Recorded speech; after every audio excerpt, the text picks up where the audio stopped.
And welcome back to episode 206 of the Hit the Showers podcast, presented to you by the Foolproof Entertainment Network.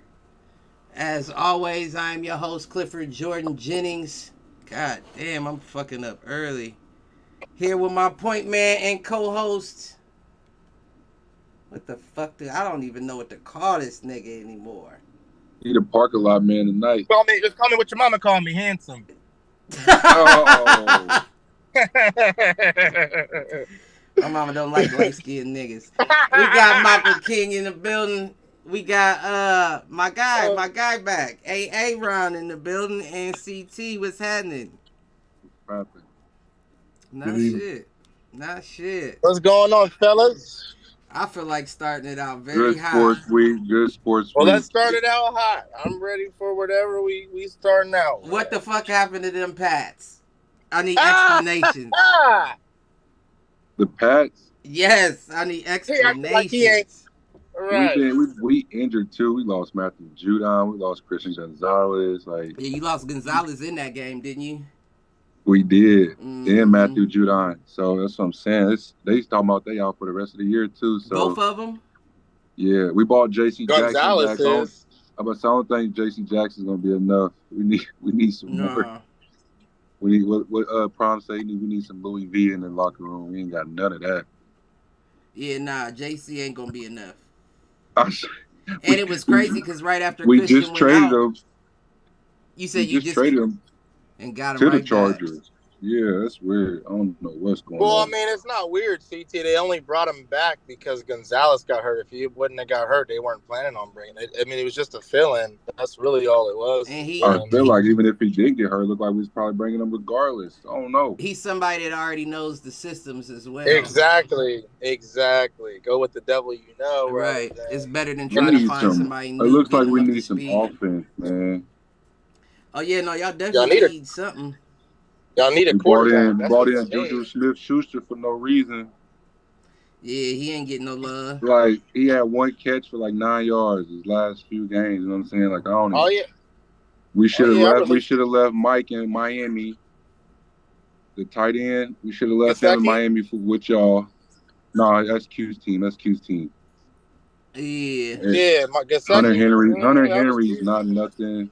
I mean, I don't know. We look good already in week 3, week 4. I mean, how much faith did you have in Mac is my question. Right. I got faith in him. I just know we ain't got no weapons around him. Yeah, but can't go off of that. Because Mac just been playing shitty ball. I heard he got benched, bro. I mean, no, we were getting blown out. He said, "What was the point of keeping him in the game?" Yeah, they don't really have no other options to put in above Mac. But all I'm saying is, CT, there's niggas doing more with the same, if not less, out there. Who? CJ Stroud, bro. The Texans, G. Come on now. You see Collins going crazy? No. That's one player. Juju's supposed to be better than Collins. So what I'm saying is not that Mac doesn't have any weapons. Mac's got Juju, and we said what? The other wide receiver? Juju as a number one? Bro, Juju just won a Super Bowl. Bro, what are you talking about? As a number 4, like he was a number 4 wide receiver. He was probably a number 2 or 3. He was probably a number 4, honestly, on his team. He definitely wasn't the one. He wasn't the 1 or 2. What are you talking about? He was number 1 in Pittsburgh when AB left. What are you talking about, bro? We're talking about in Kansas City, though. How long was he number 1 in AB? No, Cliff. CT's talking about in his career at this point, bro. He was the number 1 wide receiver in Pittsburgh. And in Kansas City, he wasn't meant to be number 1, but he still made plays with Patty Mahomes. Y'all aren't utilizing him. You know what I'm saying? It's not that y'all don't have a weapon. He's a weapon. Y'all don't utilize that weapon. That's y'all's fault. CJ Stroud's utilizing Collins, bro. He's utilizing him. I don't know how I feel about that because I would have thought that Valdes-Scantling would have got a little bit more utilization now that he was in Kansas City and he's not doing anything. Right. Anything. So, I imagine that was the replacement for Juju. Who's Anthony Richardson thrown to in Indianapolis? Nobody making plays, though. Bruh, Michael Pittman is nobody. Bro, he's not even a top 25 wide receiver. Joshua Downs. They're not even top 25 wide receivers, top 30 wide receivers, bro. Yeah, Zach Moss, he's looking nice.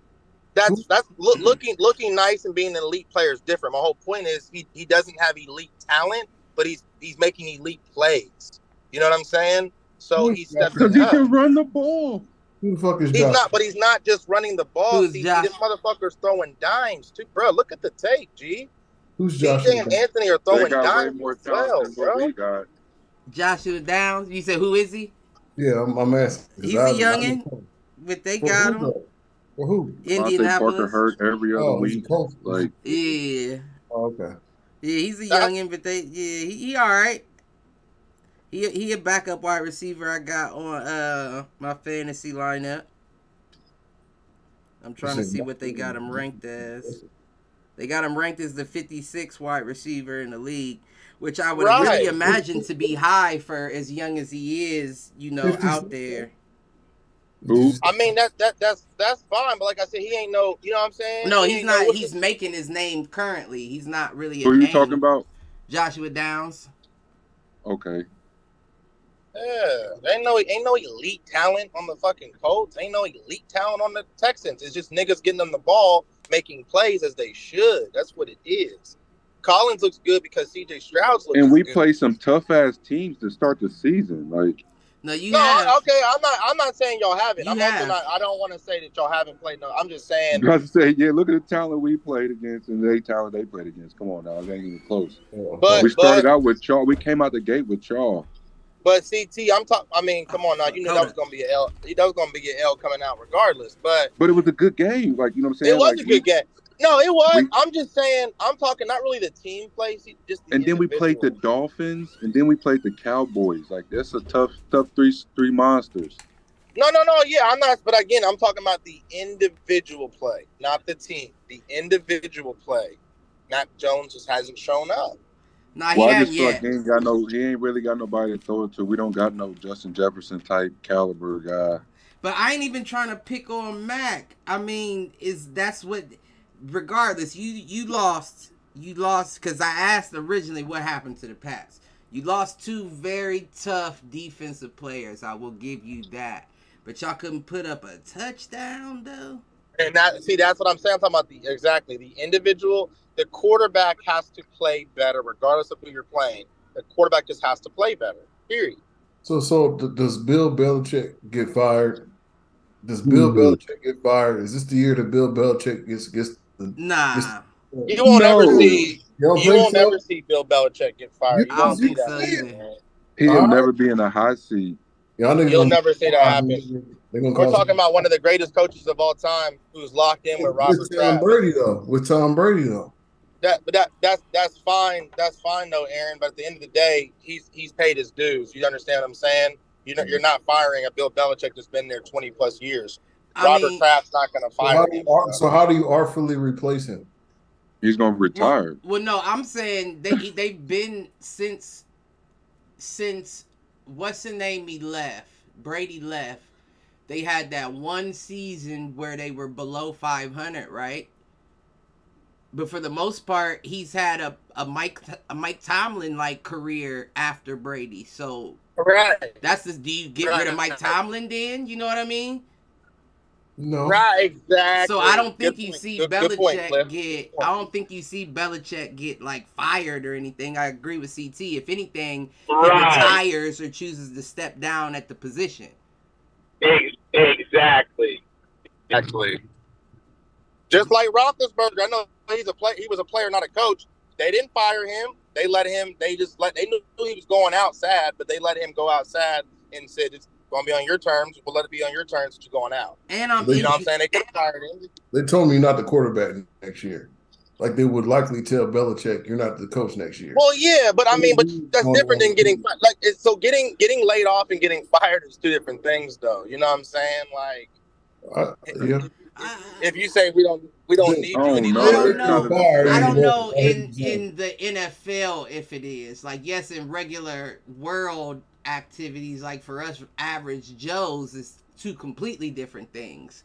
But in the NFL, there isn't mass layoffs where they get rid of half of the coaches so if you got laid off, my nigga, you got fired.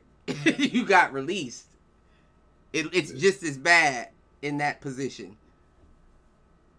I mean, but the thing is, with a Belichick, we would never know about it publicly. Like, you'll never. Yeah, no, I think they would. Yeah, you are correct. You are correct. It would be Bill, tell the media that you're planning on retiring, or that you're not wanting to coach anymore. It's gonna make him look good. You'll never fucking hear him get fired or laid off. I agree. He will have at least that courtesy that they won't do it publicly.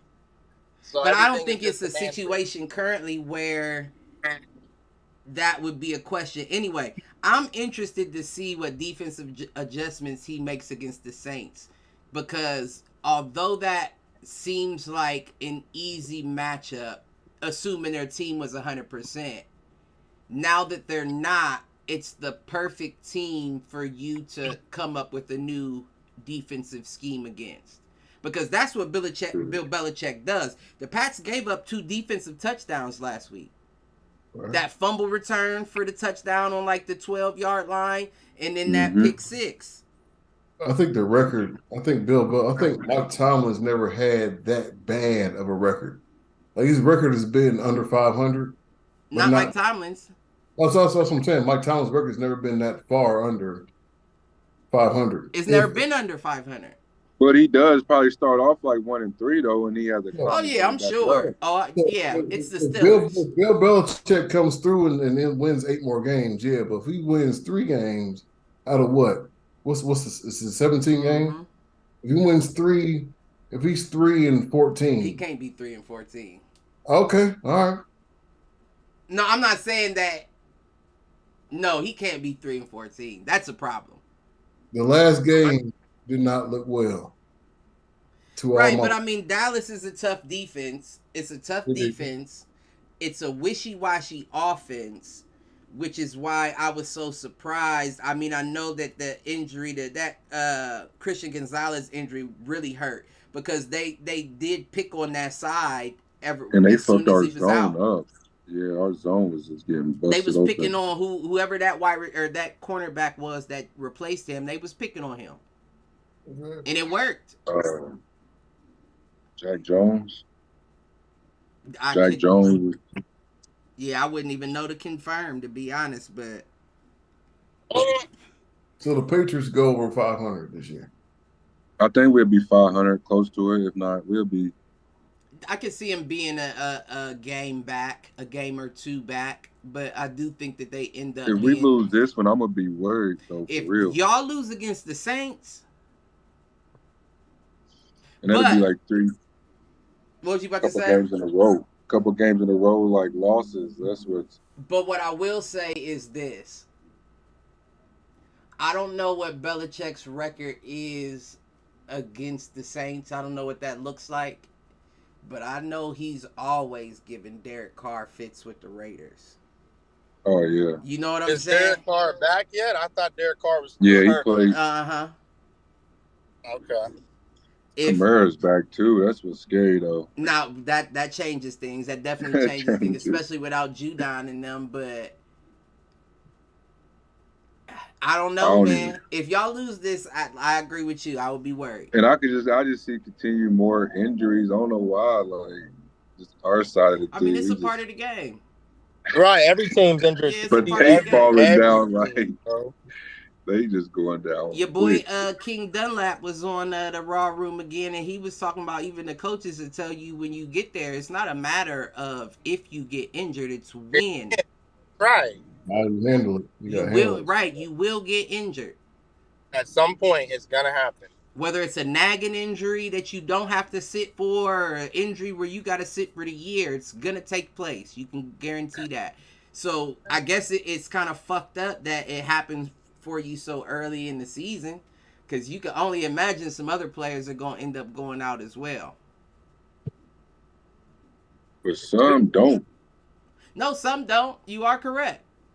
Some don't. And I think it's a matter of conditioning. I think it's a matter of what you're doing in the off season. Are you, fucking off, or are you really working, getting your body ready for the season? I think a lot of the players that are really getting their body ready end up sticking around for the long haul. And the first person that comes to mind is Tyreek to me. But at the same time, like I said, he's already built tankish. And when you got a stubby dude like that, they are a lot more durable. Even though he had a couple slow get-ups in this past game, but he still got up and he didn't leave the field. Yeah.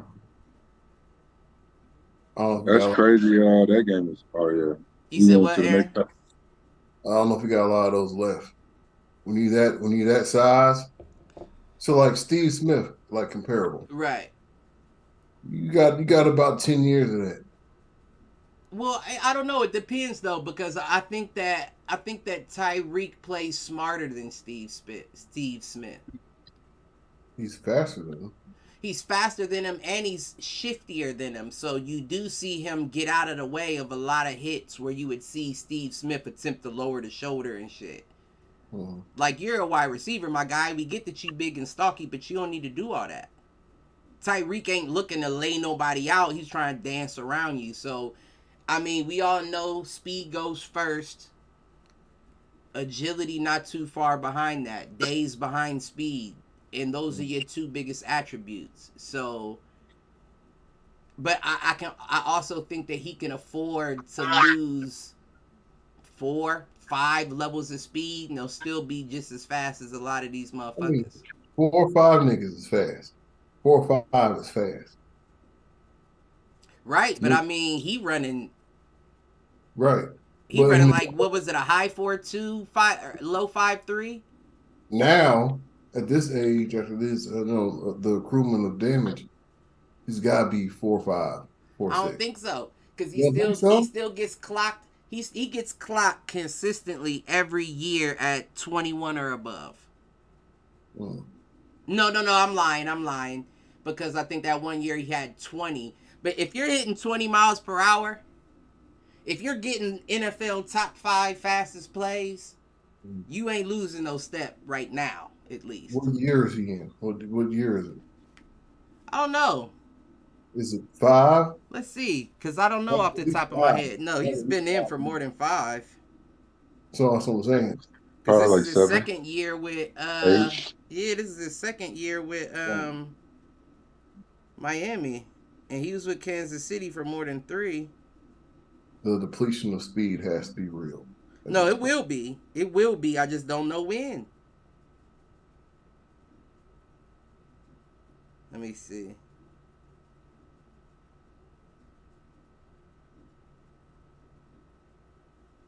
I think this might be his 8th year for real.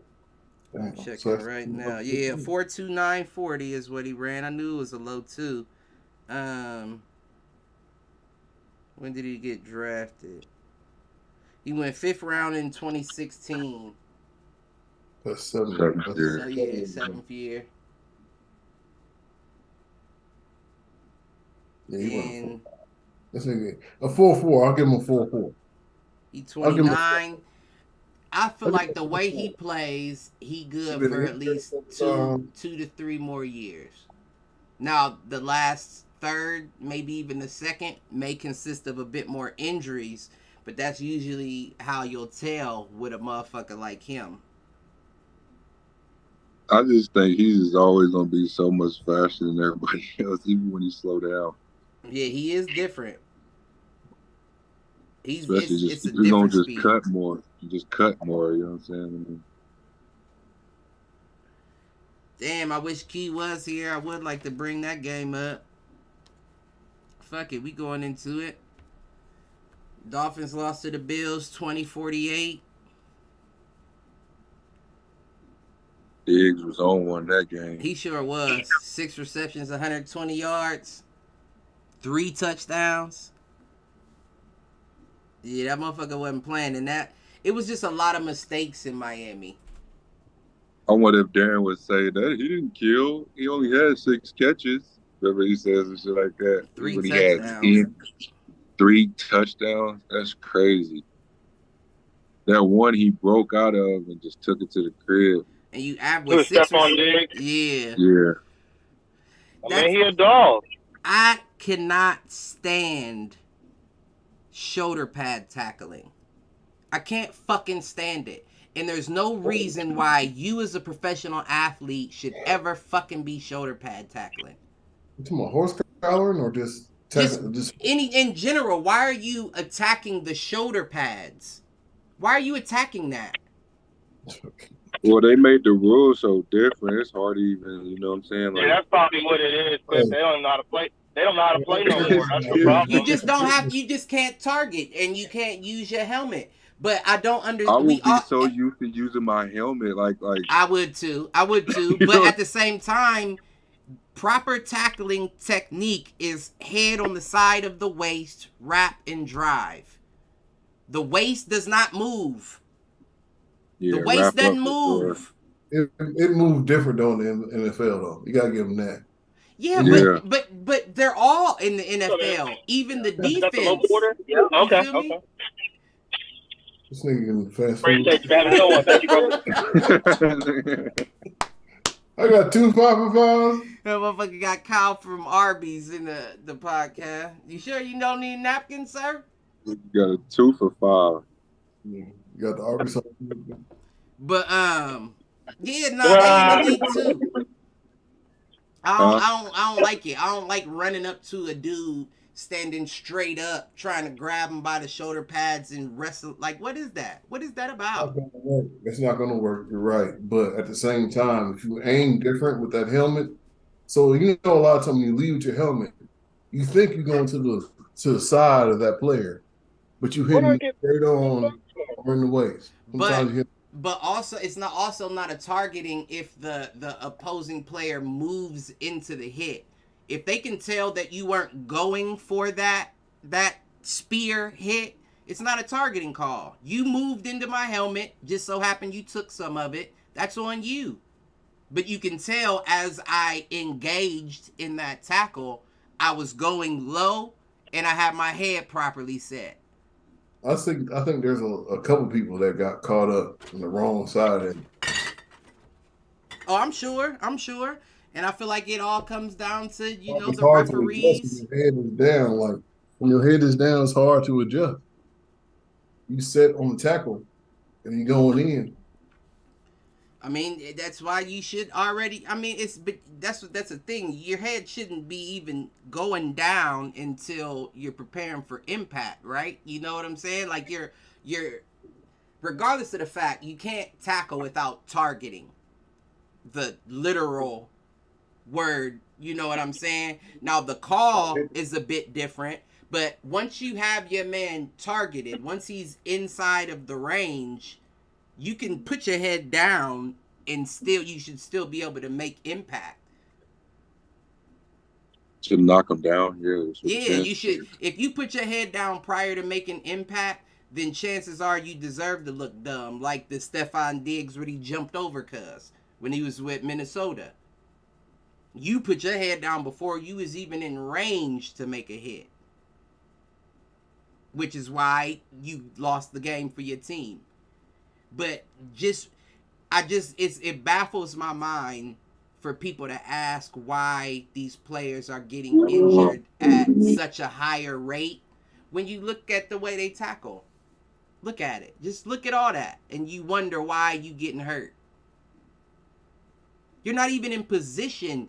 They look like elementary school kids when they do it. And that Stefon Diggs play was the perfect example of two defenders going after shoulder pads. Now, usually in a situation like that, you go high-low. He's already on his shoulder pad, so I'm going low at the waist.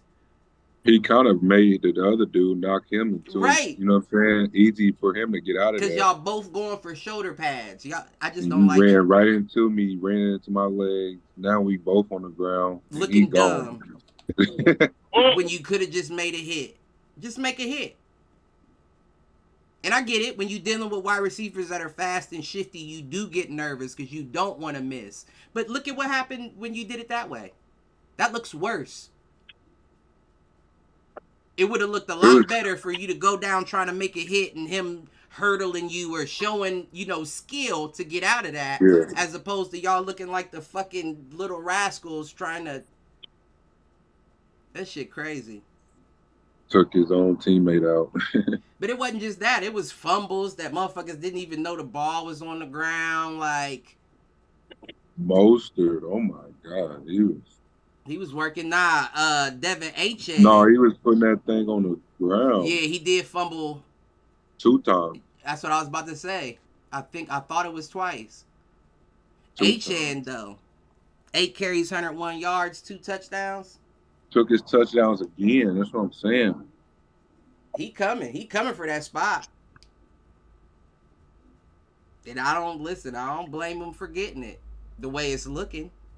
He's an instant playmaker. He's the equivalent. I won't say the equivalent, but he reminds me of Breece Hall when he was in his rookie year with the Jets.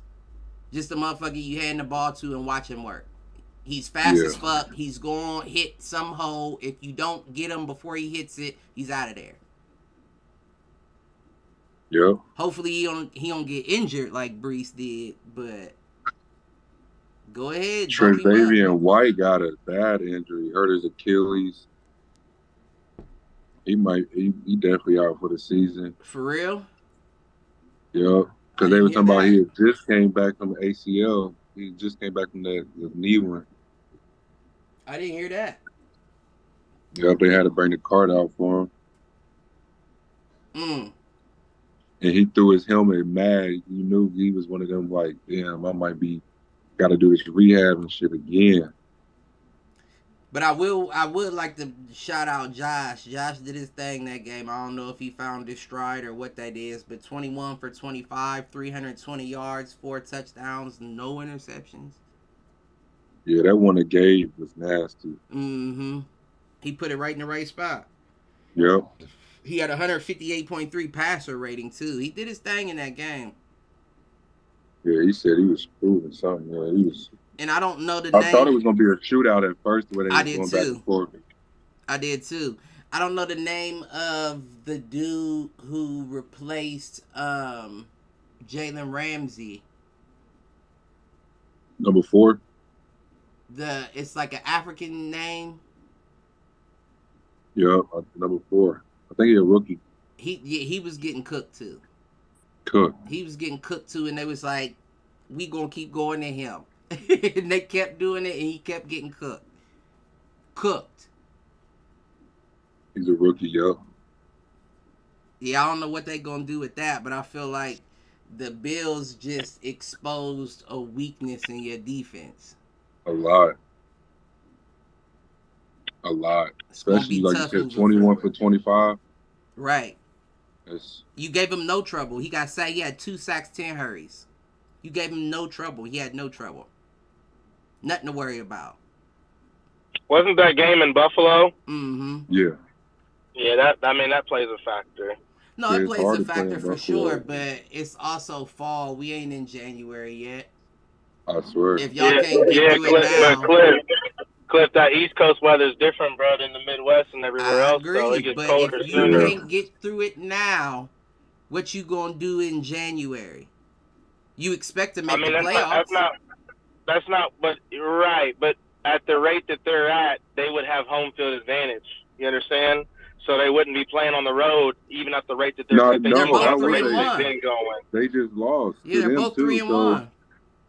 Right, but what I'm saying is my prediction that I'm saying is at the end of the season, I think the Dolphins will have a better record, and they would most likely, unless the Chiefs or somebody else beats them out at this rate, in my opinion, they'll probably end up getting AFC home field advantage. So I don't see them playing on the road too much. You said the Dolphins are going to win the AFC. What you saying? Negative. Well, no, I'm just saying in their division specific, it's still them and the Bills who are currently tied. Right. So you can, and I understand that. And to answer your question, Aaron, yes, I think the Dolphins right now are still the hottest team in the AFC. They have been. I mean, look at they put up those historic numbers. I know it was the Broncos, but I mean, bro, that's still, you know what I mean? We still can't forget about that 70-something points. You know what I mean? That's just one game to me, Phil. You said what? That's just like one game, though. Like, but the thing is, CT, if it was easy, everybody would do it, though. Not everybody's putting up. I didn't say it was easy. I just said that's just one game, though. But you're saying it's one game, but it's one game that they broke records. You know what I mean? They made history in that one game, bro.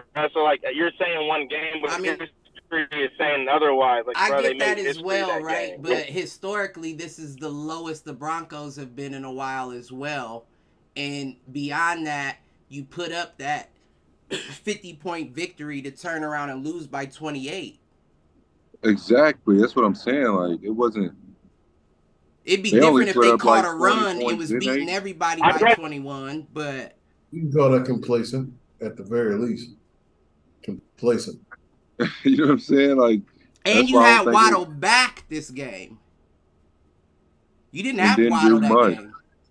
They could. I mean, it's not. I mean, I'm not going. It's not far off. It's just very early in the season to be saying who's going to win the AFC. But the Lions making the Super Bowl. Nigga. But I will say, if you struggled, if that was even a factor, if somebody could say I felt a little tight because it was a little colder up in Buffalo, you got problems in January. You got problems November through January. That's not a question. This is still the summer in Buffalo.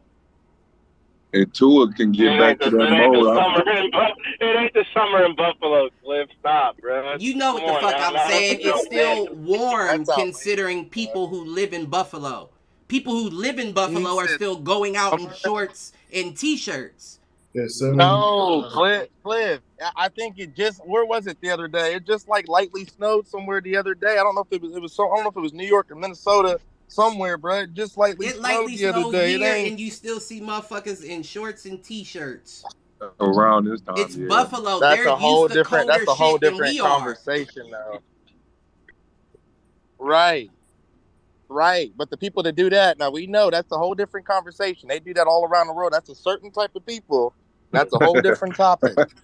They don't have a sense. They don't have a sense of weather. CT, you know what I'm talking. They don't have a sense of weather. They sweating in that weather. Right.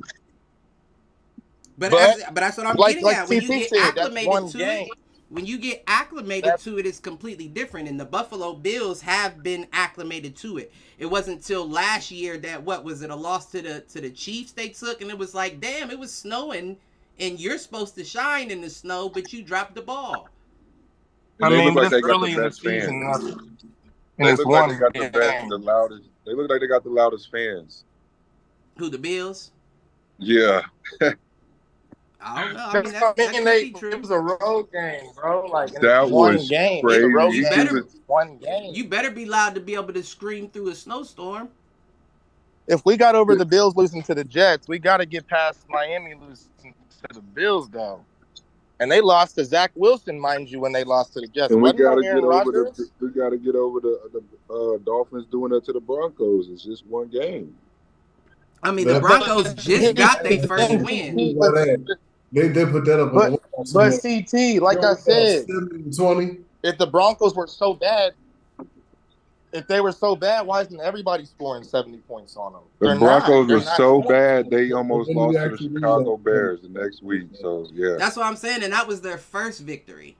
Yeah, come on, Malk. Like, but so bad. CT, you're talking about, but CT, the Bears is a bad analogy. That's the worst team in the league, bro. You do realize but that's what I'm saying. They had the Broncos by 21 points. That's fine. I'm not. Listen, that's not. Listen, when they say it's about how you finish, I don't care what happens during the. See, that's what we're getting stuck on. We're getting stuck on the semantics. 21 points. Again, what's the final score? The final score is they lost, right? So it don't matter if they were up by 21 or whatever it may be. They lost. So it sounds like you. What is it? You got faith in the Broncos? No, Cliff. Now I'm gonna pull you. Now you're putting words in my mouth. That's I'm just trying to figure out what it is. What I said is we know that the Broncos aren't a good team, but we also know that everybody's not putting 70 points on the Broncos' head, bro. The Dolphins did that. The Dolphins could do that. My Eagles, your Raiders, nobody else is putting 70 points on the Broncos' head, bro. And there's other firepower in other teams. See, that's the thing. How do you know that? See, that's the thing that they're you're not. That's the thing that you're not taking into account as well. Is that that's only happened 3 times in history, in the history of the NFL. Nobody's putting up 70. Right. So for again, the Dolphins, they don't say those teams won the Super Bowl. So again, to CT's point, that's one game. Now, if you had an average of 60 to 70 points a game, then I got to say, whoa, they putting up numbers. But one game, anybody can go off. When the last time y'all seen an NFL team put up 70 points? Exactly why it's one game. Because if it was multiple games, it would be more of a consistent thing to see a 70-point game. But you don't. So the fact that they did that, even though it's the Broncos, is impressive then, right? Even though it's one game. It could have been a trash team that wanted them could have put up 70. All right. It broke the record books, right?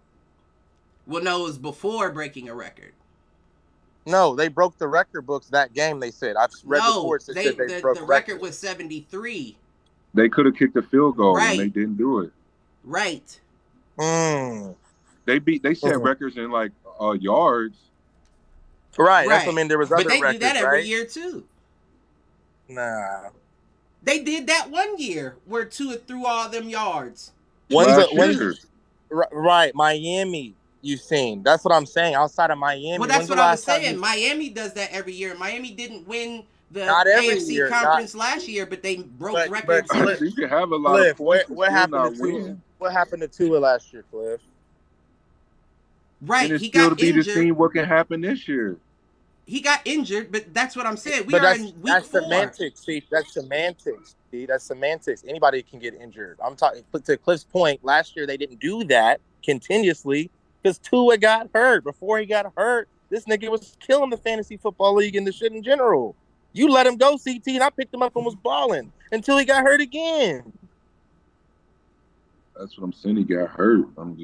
So it's the Dolphins' offense that we haven't seen an explosive offense like that in a long time. You know, it just comes down to who can you be explosive against. It's just that simple. Who can you be explosive against? And no one was expecting the Dolphins. It don't look like they can do that to the Bills. Right, I knew they weren't going to do that to the Bills. I think Cliff. I don't even know what the pick'em say, but I might have had the Bills beating the Dolphins in the pick'em. I don't remember. I think I had the Bills beating them. No, CT. I knew they weren't the only one with the Bills beating the Dolphins. Me, you, and Q has 6, 3, and 7. Okay, But I knew the Dolphins weren't going to go undefeated. As nice as they are, they're not. My team's not finna go undefeated. We're 4-0. We're not finna go undefeated. Yeah, you it fucking ain't gonna serious? be no undefeated teams. It's that's tough. That's what I'm saying. So everybody's finna lose to somebody. Nigga, we almost lost. I'm not to jump the gun. We almost lost to the Commanders, bro, at home. We won by a field goal in overtime, bro. Right. And y'all shouldn't have gave up that touchdown that sent them to overtime. Right. So that's what I'm saying, man. I'm not buying one game. Any game is anybody's game. I don't care who you are. You could be the bitch ass Broncos. Nigga, they might catch somebody slipping this season. You know what I'm saying? It's going to probably happen. Exactly. That's why I'm telling you, it's just one game. But I'm just saying, but that one game, though, at the rate the Dolphins are going, if they keep an explosive offense like that up, they're going to be a problem. If they'd have done it this weekend, I'd have been like, all right. But they only put up 20 points. I mean, but again, no one's expecting them to put up 40, 50 or so points each game. That's just not. What me is, and that's why I don't think they're going to be at the top of the thing, because they're going to be losing those games. But you also, go ahead, Cliff. I was just going to say, with me, what it reminded me of is how a motherfucker, if you fighting and a motherfucker ain't a threat, then you can do whatever it is you want to do in that specific situation. But if somebody punches you in the mouth, it gets you rethinking your game plan. Right. And the Broncos did not punch Miami in the mouth, and the Bills did. And once they did get punched in the mouth, you saw the pressure break them. You saw multiple fumbles from people, and people not even knowing the ball was on the ground. You saw all kinds of bullshit, and it's like, well, wait a minute. Let me see what happens if somebody actually puts the pressure on this team, if they can be as clean as they usually are. They drank that Russell Wilson Kool-Aid. Russell Wilson Kool-Aid. Well, I'm not even talking about the Broncos. I'm talking about Miami. Miami didn't get punched in the mouth by the Broncos, did get punched by the Bills. Because the game was winnable. They just lost it from dumb, blown situations. Like, how did you even let that happen? It was like they was 3-0 like a lot of times. Well, because you're not going to play your best football every single game, no matter. No, you're not. You're not. But you have to be prepared to play your best football against the best person in your division. Division games for sure. That's a divisional game. This is the best team. This is the second best team. This is a championship team. And you know you're going to see them. Season. Yep. Or a championship game, I mean, not team, the fourth week of the season. I have to get everyone up on this team because they are going to be the ones on my heels. And it shows you where you really are. When the pressure kicked in, they look sloppy. That's all I'm going to say. I'm not saying that the Bills aren't a worthy adversary to make you look sloppy, because they are. But I'm just saying, if we see other teams applying that pressure, do we then see the same mistakes out of Miami? And you know they was running them same players they was running against the Broncos. That was not working. Yeah, they was trying shit. It was a little different. I mean, it was a little different, though, because they did get Waddle back in the lineup. But at the same time, I remember that tip play. That should have been an interception that Waddle ended up catching. Hands. No, it was a tip. I can't remember who tipped it. It went off Mostert's hands. It looked like he was supposed to catch it, and one of the Dolphins dudes caught it. No. I'm talking about... It was a Bills player. He threw it over the middle. I don't know if it was Milano or who it was. It was Trey White. Tipped it up in the air, and Waddle dove and still made the completion for the first down. You know what I'm talking about? I'm telling you, it was off of Mostert's hands. Nah, it wasn't passed to him. It could have been. I promise you, I'm gonna send you the clip. Mostert played so bad. I know the play you're talking about. He was supposed to catch it across the middle, and Waddle ended up just catching it out of nowhere. Yeah, I thought the Bills player tipped it. You might be right though. Mostert was supposed to catch it. Yep. But either way, what I'm getting at is those are lucky plays. That's a play. That's a lucky play that went in your favor. Tua threw one to Trey White. He had a pick six, but he dropped it. He was like, he was so sick. It was an easy pick six, but he dropped the ball. Was it a sideline out? A flat Yeah, pass or I think I know what you're talking about. Third down pick. Yeah, I think I know what you're talking about. But yeah, it was just bad. It was a lot of mistakes made. And I think they're getting Von Miller back this game. Oh, yeah, they are, aren't they? Wasn't he supposed to be back against the Dolphins? Yeah, that's why I think it's for sure this game. Yeah, I thought he was supposed to be playing that game. And listen, I mean, they still. Well, yeah, no, even with. You said what? I think he took the first 4 games off. Even without Von, they still gave him 4 sacks, 31 hurries. That's a lot. Man. Especially for Miami. That's a lot. I like how they use their running backs. They use Harris and Murray. Murray still got some game. You talking about the Bills? Yeah. He broke that one towards the sideline. He be catching a few of them too. They used Murray a few times, but I'm glad you said that. I'm glad you said that. Because I've noticed that they've been doing that a lot with a lot of running backs. Like they collectively as a team or as an organization in NFL had a conversation and said, you just running ain't going to do it. We need everybody to be Christian McCaffrey. You know what I'm saying? Because even Josh Jacobs led the Raiders in receptions and reception yards last week. He was killing last week. So, and I saw that one, they had Melvin Gordon out there running fucking, I can't even think, swing routes and shit. Melvin Gordon? Yeah. The Ravens brought him up from the practice squad. Damn, he played? Mm-hmm. I saw he played against the Browns, and he didn't do awful.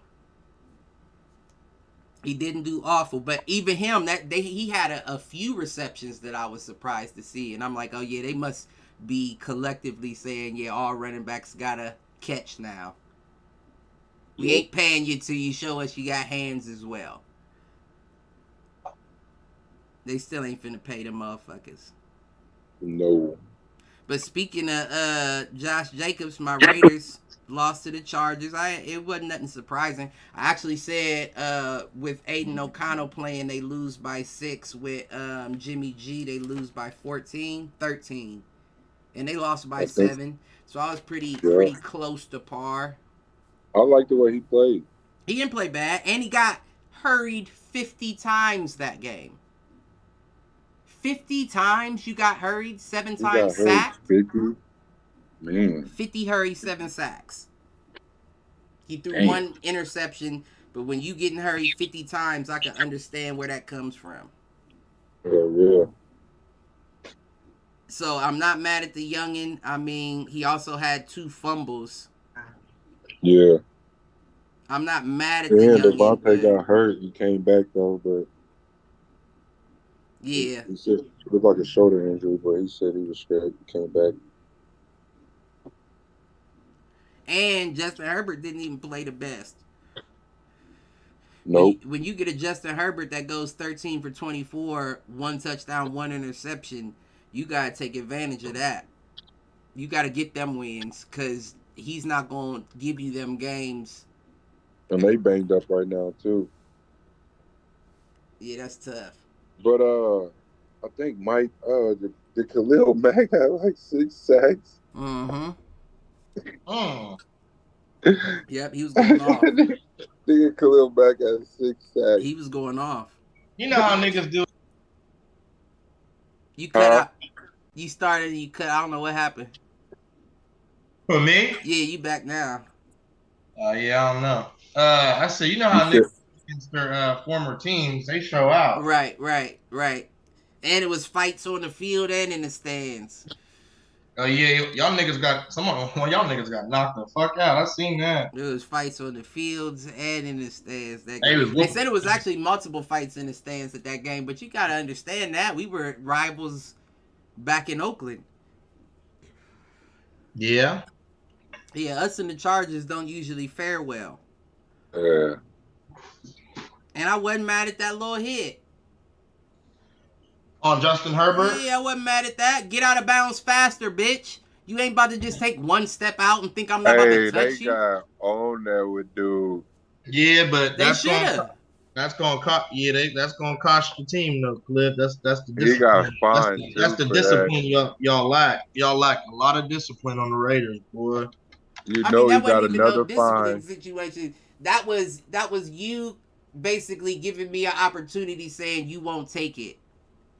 Your opinion says that, but to the average person that watched that game, I've seen the comments and heard the other feedback, and that was a very to a Chargers fan, definitely. But you can't you can't take 1 foot out and expect to be safe.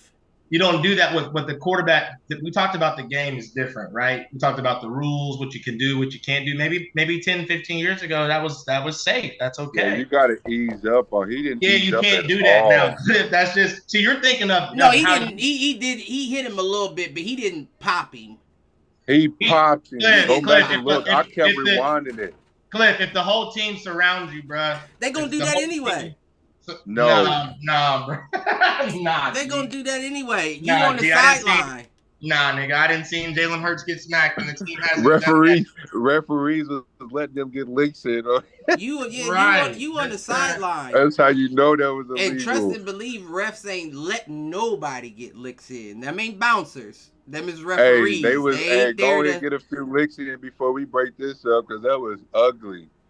It was uncalled for. It was definitely uncalled for. I swear, because I would want to say every time. Max Crosby threw his hands up. He was like, why did he do that? Like, but then he had to go over and help him a little bit because they were swarming him. It just wasn't a smart play. I think it's safe to say. No, it wasn't. No, not at all was it a smart play. But that's in. I wish Mike was here for that situation, because I'll give up one tone setting. Oh, yeah. And don't fucking trot out of bounds in front of me like you safe because you a QB. Get the fuck out of bounds. It's dangerous. So if you gonna take one step and assume you cool, I'm not necessarily getting in dude's face like you fucked up. Nah, I don't mind it. I don't mind you letting them know we here to play, so you better speed the fuck up if you trying to get out of bounds. Nah, we gotta protect him. The whole game is protection of the quarterback. That's why when they cross the line, they're an average player. They're the same as a running back, a receiver, anything else. You're an average player. So if you choose to cross that line and you skip your little prancing ass out of bounds, just know I'm going to be here to meet you there. You better get out there as fast as you fucking can. Because down the line, that could be the difference between a first down and not. Now I'm supposed to pull back because, and you know how quarterbacks just stick their arm out and step out. Nah, I'm not dealing with that. Nigga, I'm about to hit you. But he slowed down and went out. You know he wasn't finna go any more yards. Right, that's my thing. It just wasn't a smart play. You could talk about I guess that's why I'm upset about it, is because you can't slow down before you hit the sideline. You feel me?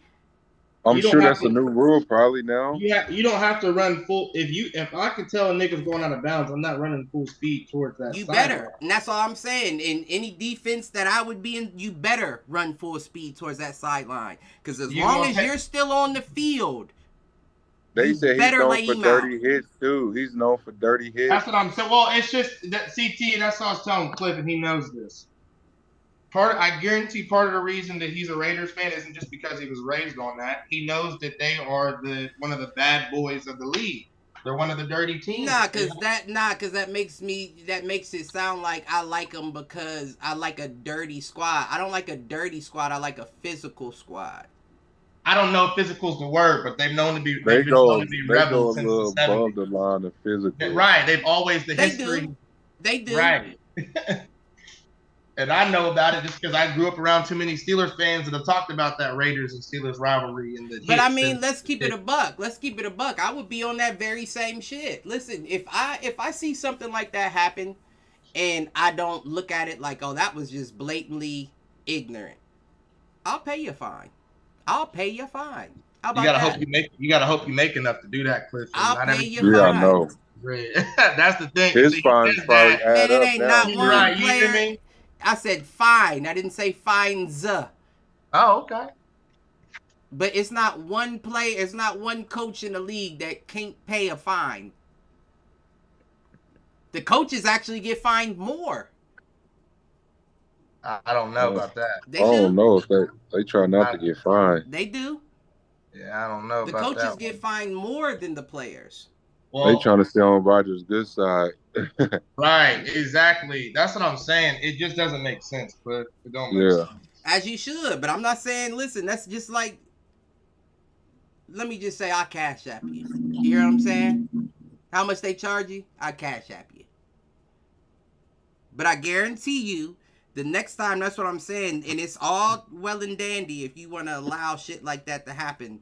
Quarterback skipping out of bounds like it's a game of double dutch.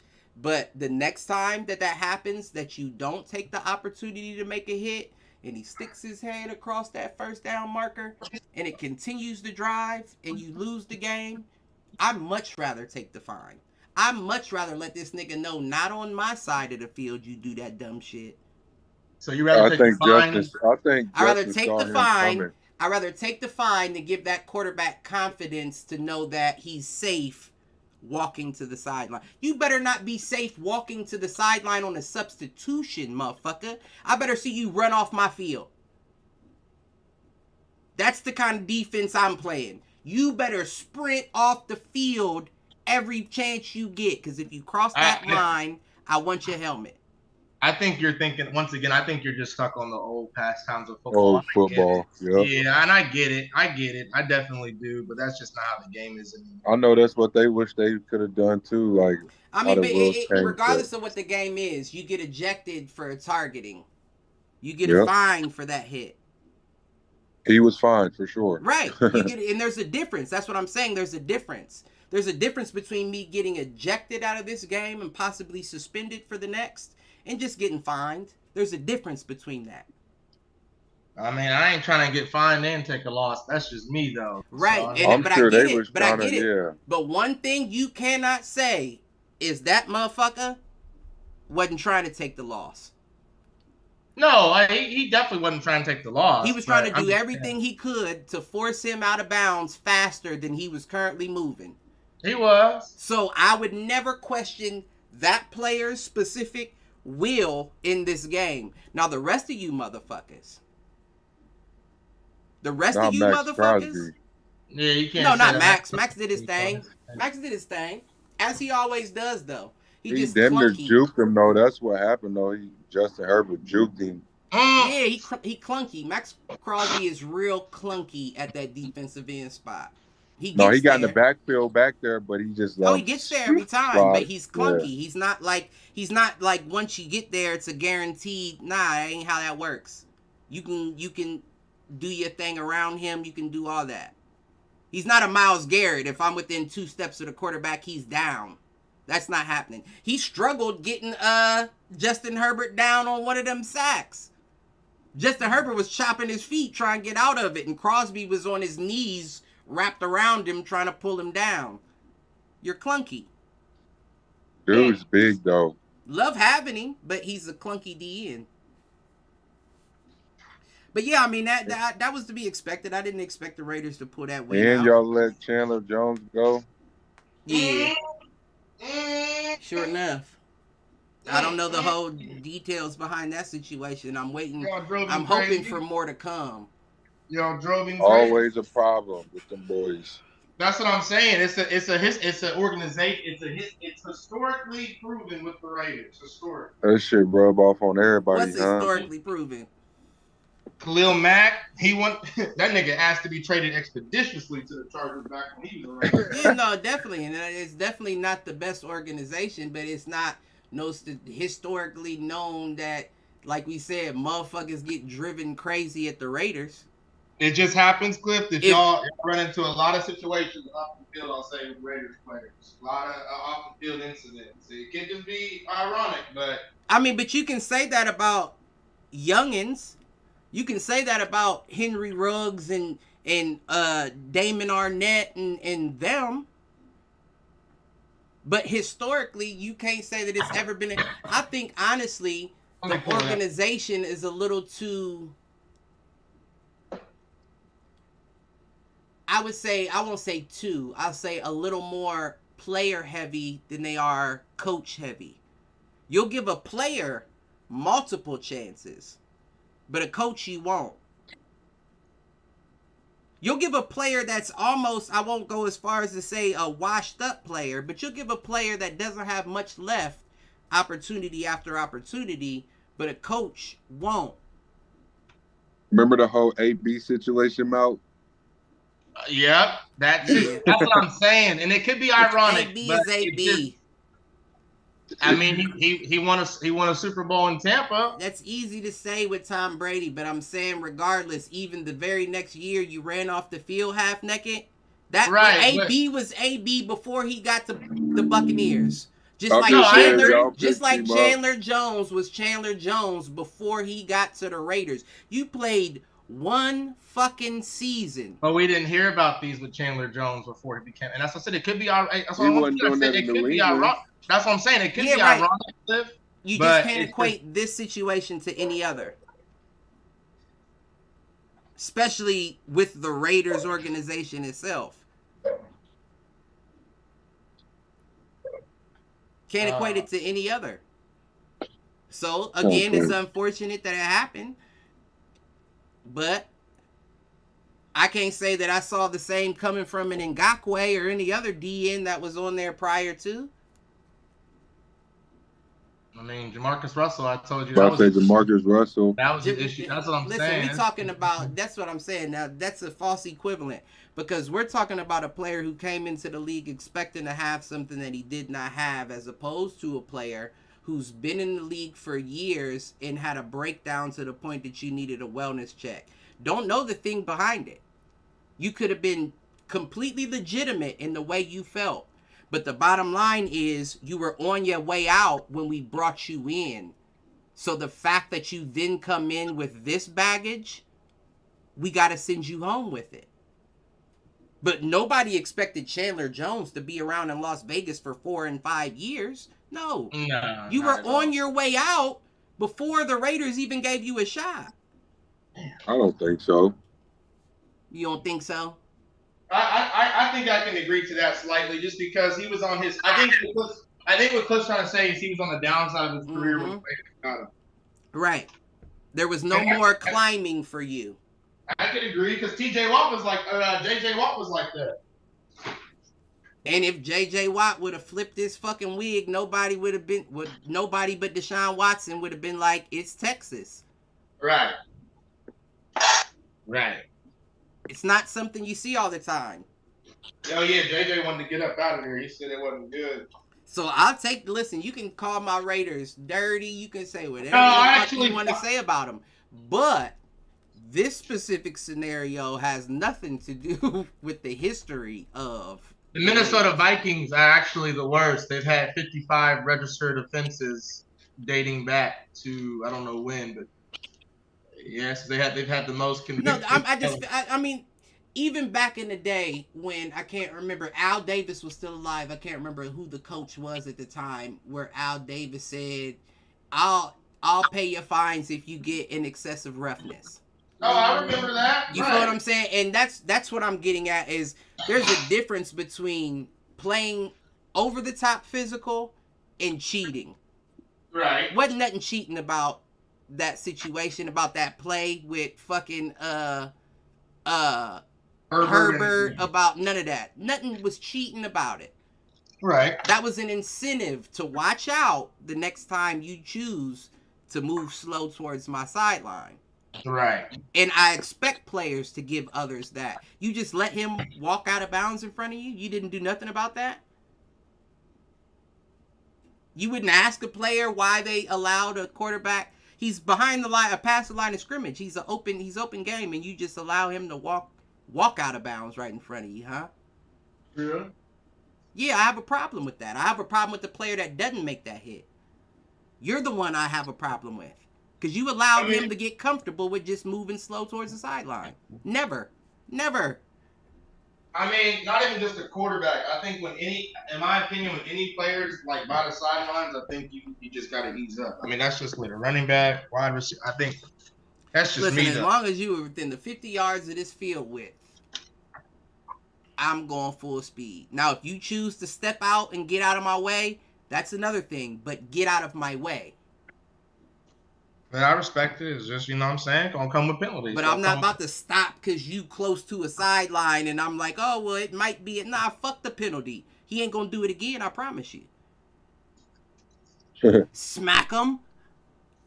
That's how that works. And the next time he runs, I bet he has a little more pep in his step when he's getting out of bounds. I bet he cuts his motion forward short a few yards to get out sooner. And that's what I want from you as a player. I want him to fear taking the extra step. But I think was like, fuck it, I'll take it. Nobody's going to do nothing about it. Well, I think what comes in return with that, Cliff, you got to be careful because when you do that, you put a target on your back, even as a defender. And you'll be out the league. Well, not even just that, CT. Ain't out the league. And not out the league. And Ndamukong Suh won a ring too, didn't he? Even after all, we talked about AB, even after all the dirty shit that he was doing in Detroit, he won a ring, no, didn't he? So people, all I'm saying is the greatest, I'll say the greatest quarterback came to your team, and the team recognized, oh, we need something on defense as well. Well, Ndamukong Suh ain't taking no shit. Bring him in. So even on a team where you have your greatest player, if you are a physical player, regardless of what they say about you, we want him. I want him. True. It doesn't end your career early. No, motherfuckers, it's like he wants it. He's going to go as hard as he can as long as he's on the field. True. Which is why it was an interest to the Tampa Bay Buccaneers to bring in Ndamukong Suh when Brady was there. He had cleaned up his act, though. And what he did, because he did. But what I also guarantee you is nobody was walking out of bounds on the sideline by him either. They knew not to walk out of bounds because he's. Well, they didn't have to walk out of bounds. They were already blown right by him. Cliff Ndamukong Suh was never the most athletic. He was physical. That one linebacker got forced out the league. What's his physicality and athleticism was different. He was physical, but he was not an athletic defensive lineman. What's that one linebacker that got forced out the league? He played for Cincinnati. Oh, Burfict or something. Yeah. He did the hit AB. He hit a couple dudes. Yeah, that hit on AB was. That probably would cause this. That's probably what. that was life changing. That was life changing. Right, it's not funny, but that's probably real talk. Probably would. That's life changing. I'm sure Ray Lewis hit a whole gang of motherfuckers that reconsidered their career. Like, I don't know if I want to. No, you're right. Hey, Cliff. My family used to say, as Steelers fans, they used to say back in the day, they'd be like, Androme Bettis sits out a lot against the Ravens. And their theory was that nigga Ray Lewis, back in the day was, right. you know what I mean? He's not afraid to smack you. And as a running back, you don't have the courtesy that these ballerina-ass quarterbacks have of trying to avoid a hit. Now, to your point, Cliff, I will say this, CT, to Cliff's point. If the Ray Lewises and the Brian Urlachers and them played today, they wouldn't last long. Because to Cliff's point, they would have took them hits. You're not walking out. That's disrespectful. Like, you're disrespecting me. You're saying that you're not worried about the repercussions of you slowing down. Michael Vick used to run for his life because, like, he knew if I don't. That's what I'm saying. The NFL is so baby towards quarterbacks nowadays that even the athletic ones that don't have no business running have a bubble around them. They have a bubble. Don't touch them. Wait a minute. Right. No, your bitch ass shouldn't be running anyway. Give them a reason not to run is what I want you to do. You know how many helmet-to-helmets they did back then? That's true too, CT. There's a lot of helmet-to-helmets. I mean, but that's just a part of the game. We talk about that every week. The game is soft. And what's even more shocking about it is the softer that you've made the game, the more injured the players seem to be. Man. Your formula is fucked up. Y'all need to get back in the lab. No, they don't even make them train like they used to. Well, you know what? In my opinion, y'all need to start playing niggas a little bit more in preseason. Not too much. I agree. But just enough. What I mean? They'd be hurt there too, Mal. Yeah, I mean, you get hurt. Yeah, I mean, but I'm just saying to get them acclimated. Like, okay, season about to start. You know what I mean? They should be in training camp, being ready. Like, real talk. But training camp is different though. Training camp is different because you're still on that team. And I guarantee you, they'll cut you if you hit a nigga too hard on the team. You on the practice squad? You on the third string, and you just hit Jalen Hurts like, oh, you're off. You're done. Cliff, you trying to make your name notice, and you can't even get noticed like that. Cliff, you know that. You told me what happened to you in high school when you hit the start running back. Right. I mean, but that's what I'm getting at, though, is preseason is different than training camp because no other team is going to treat you like that, even if it's a scrimmage. You think they give a fuck if they put you out the game? Nah. Was it a legal hit? Cool. No, but you do tackling drills and all that type of stuff. You should be ready. That's what I'm saying. Like, you should be toned up to be in. They don't do no fucking tackling drills. I don't care what nobody told you. They don't do no fucking tackling drills when you grabbing niggas by shoulder pads. They probably don't do them no more. Right. You don't do none of that. You're not doing none of that. I guarantee they're not. It used to be 2-a-days. They play two-hand touch in practice. In the shorts and the shoulder pads and helmet. Like, no hits, just a little tap. Let them know you're there. And then how does that translate to a game? You think you're going to two-hand touch a nigga who's 6'4", 230 pounds, running the 4.2? You think you're going to two-hand touch him and that's going to work for you? No. You think that teaches a motherfucker to be ready at all in any way, shape, or form? No, it don't. It don't. So ask yourself why everybody's getting injured. Because you got a whole bunch of kids, because we already talked about how football is bad for development.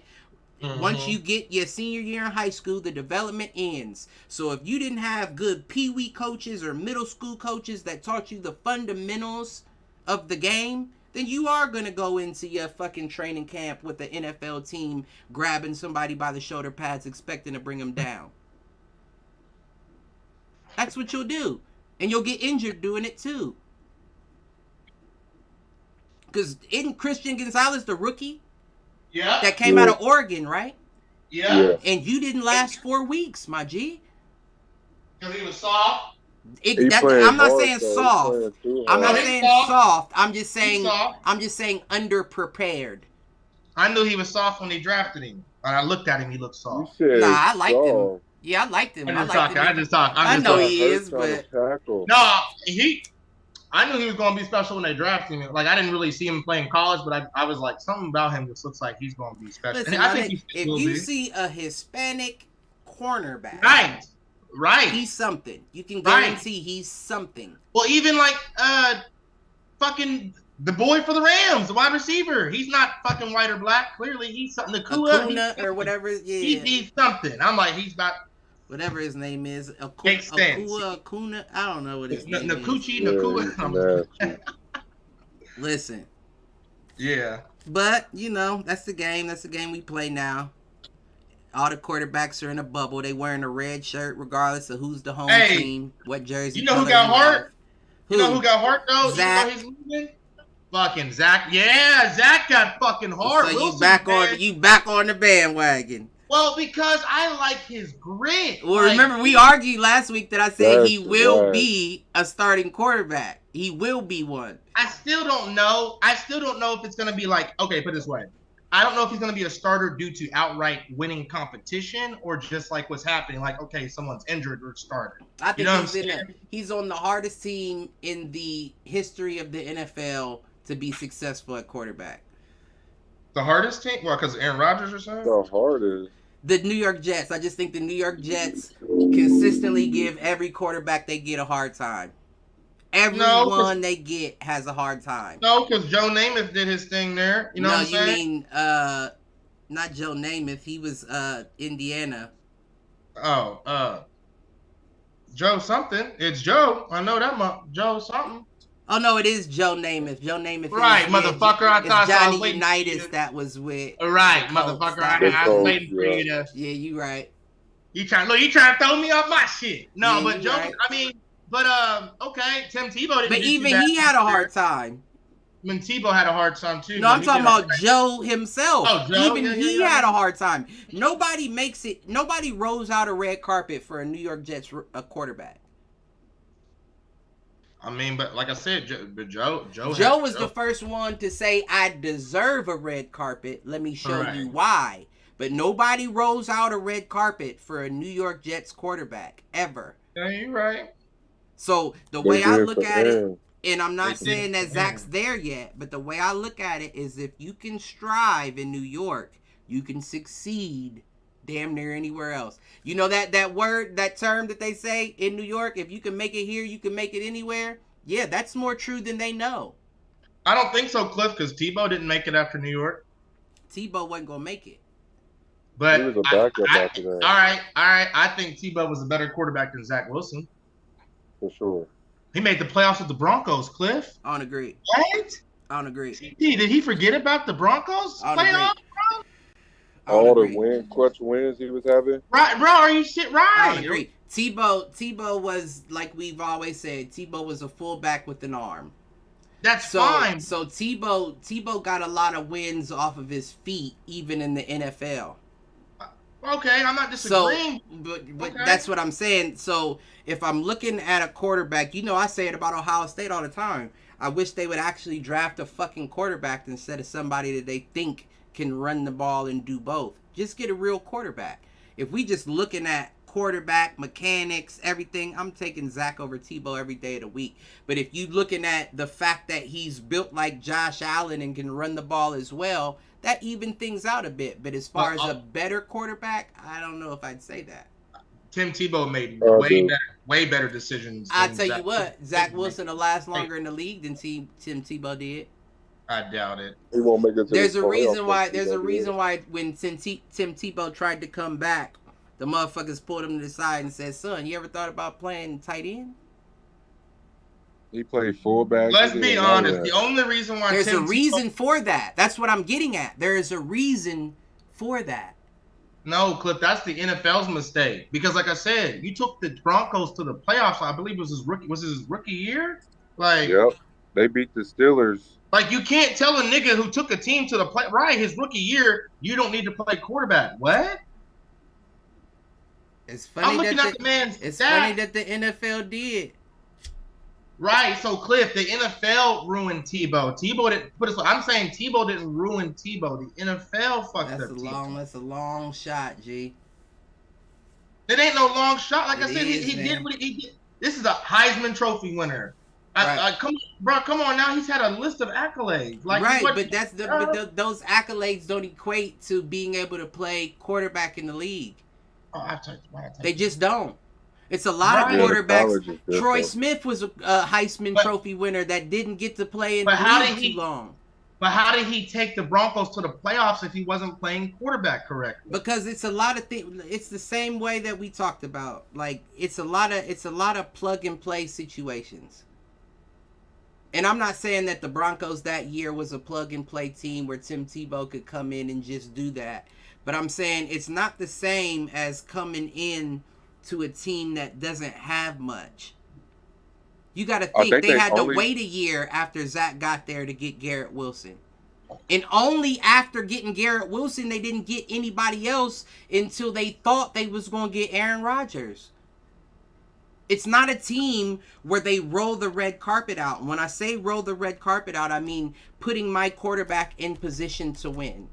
Let me make sure I have all the pieces here to help him win.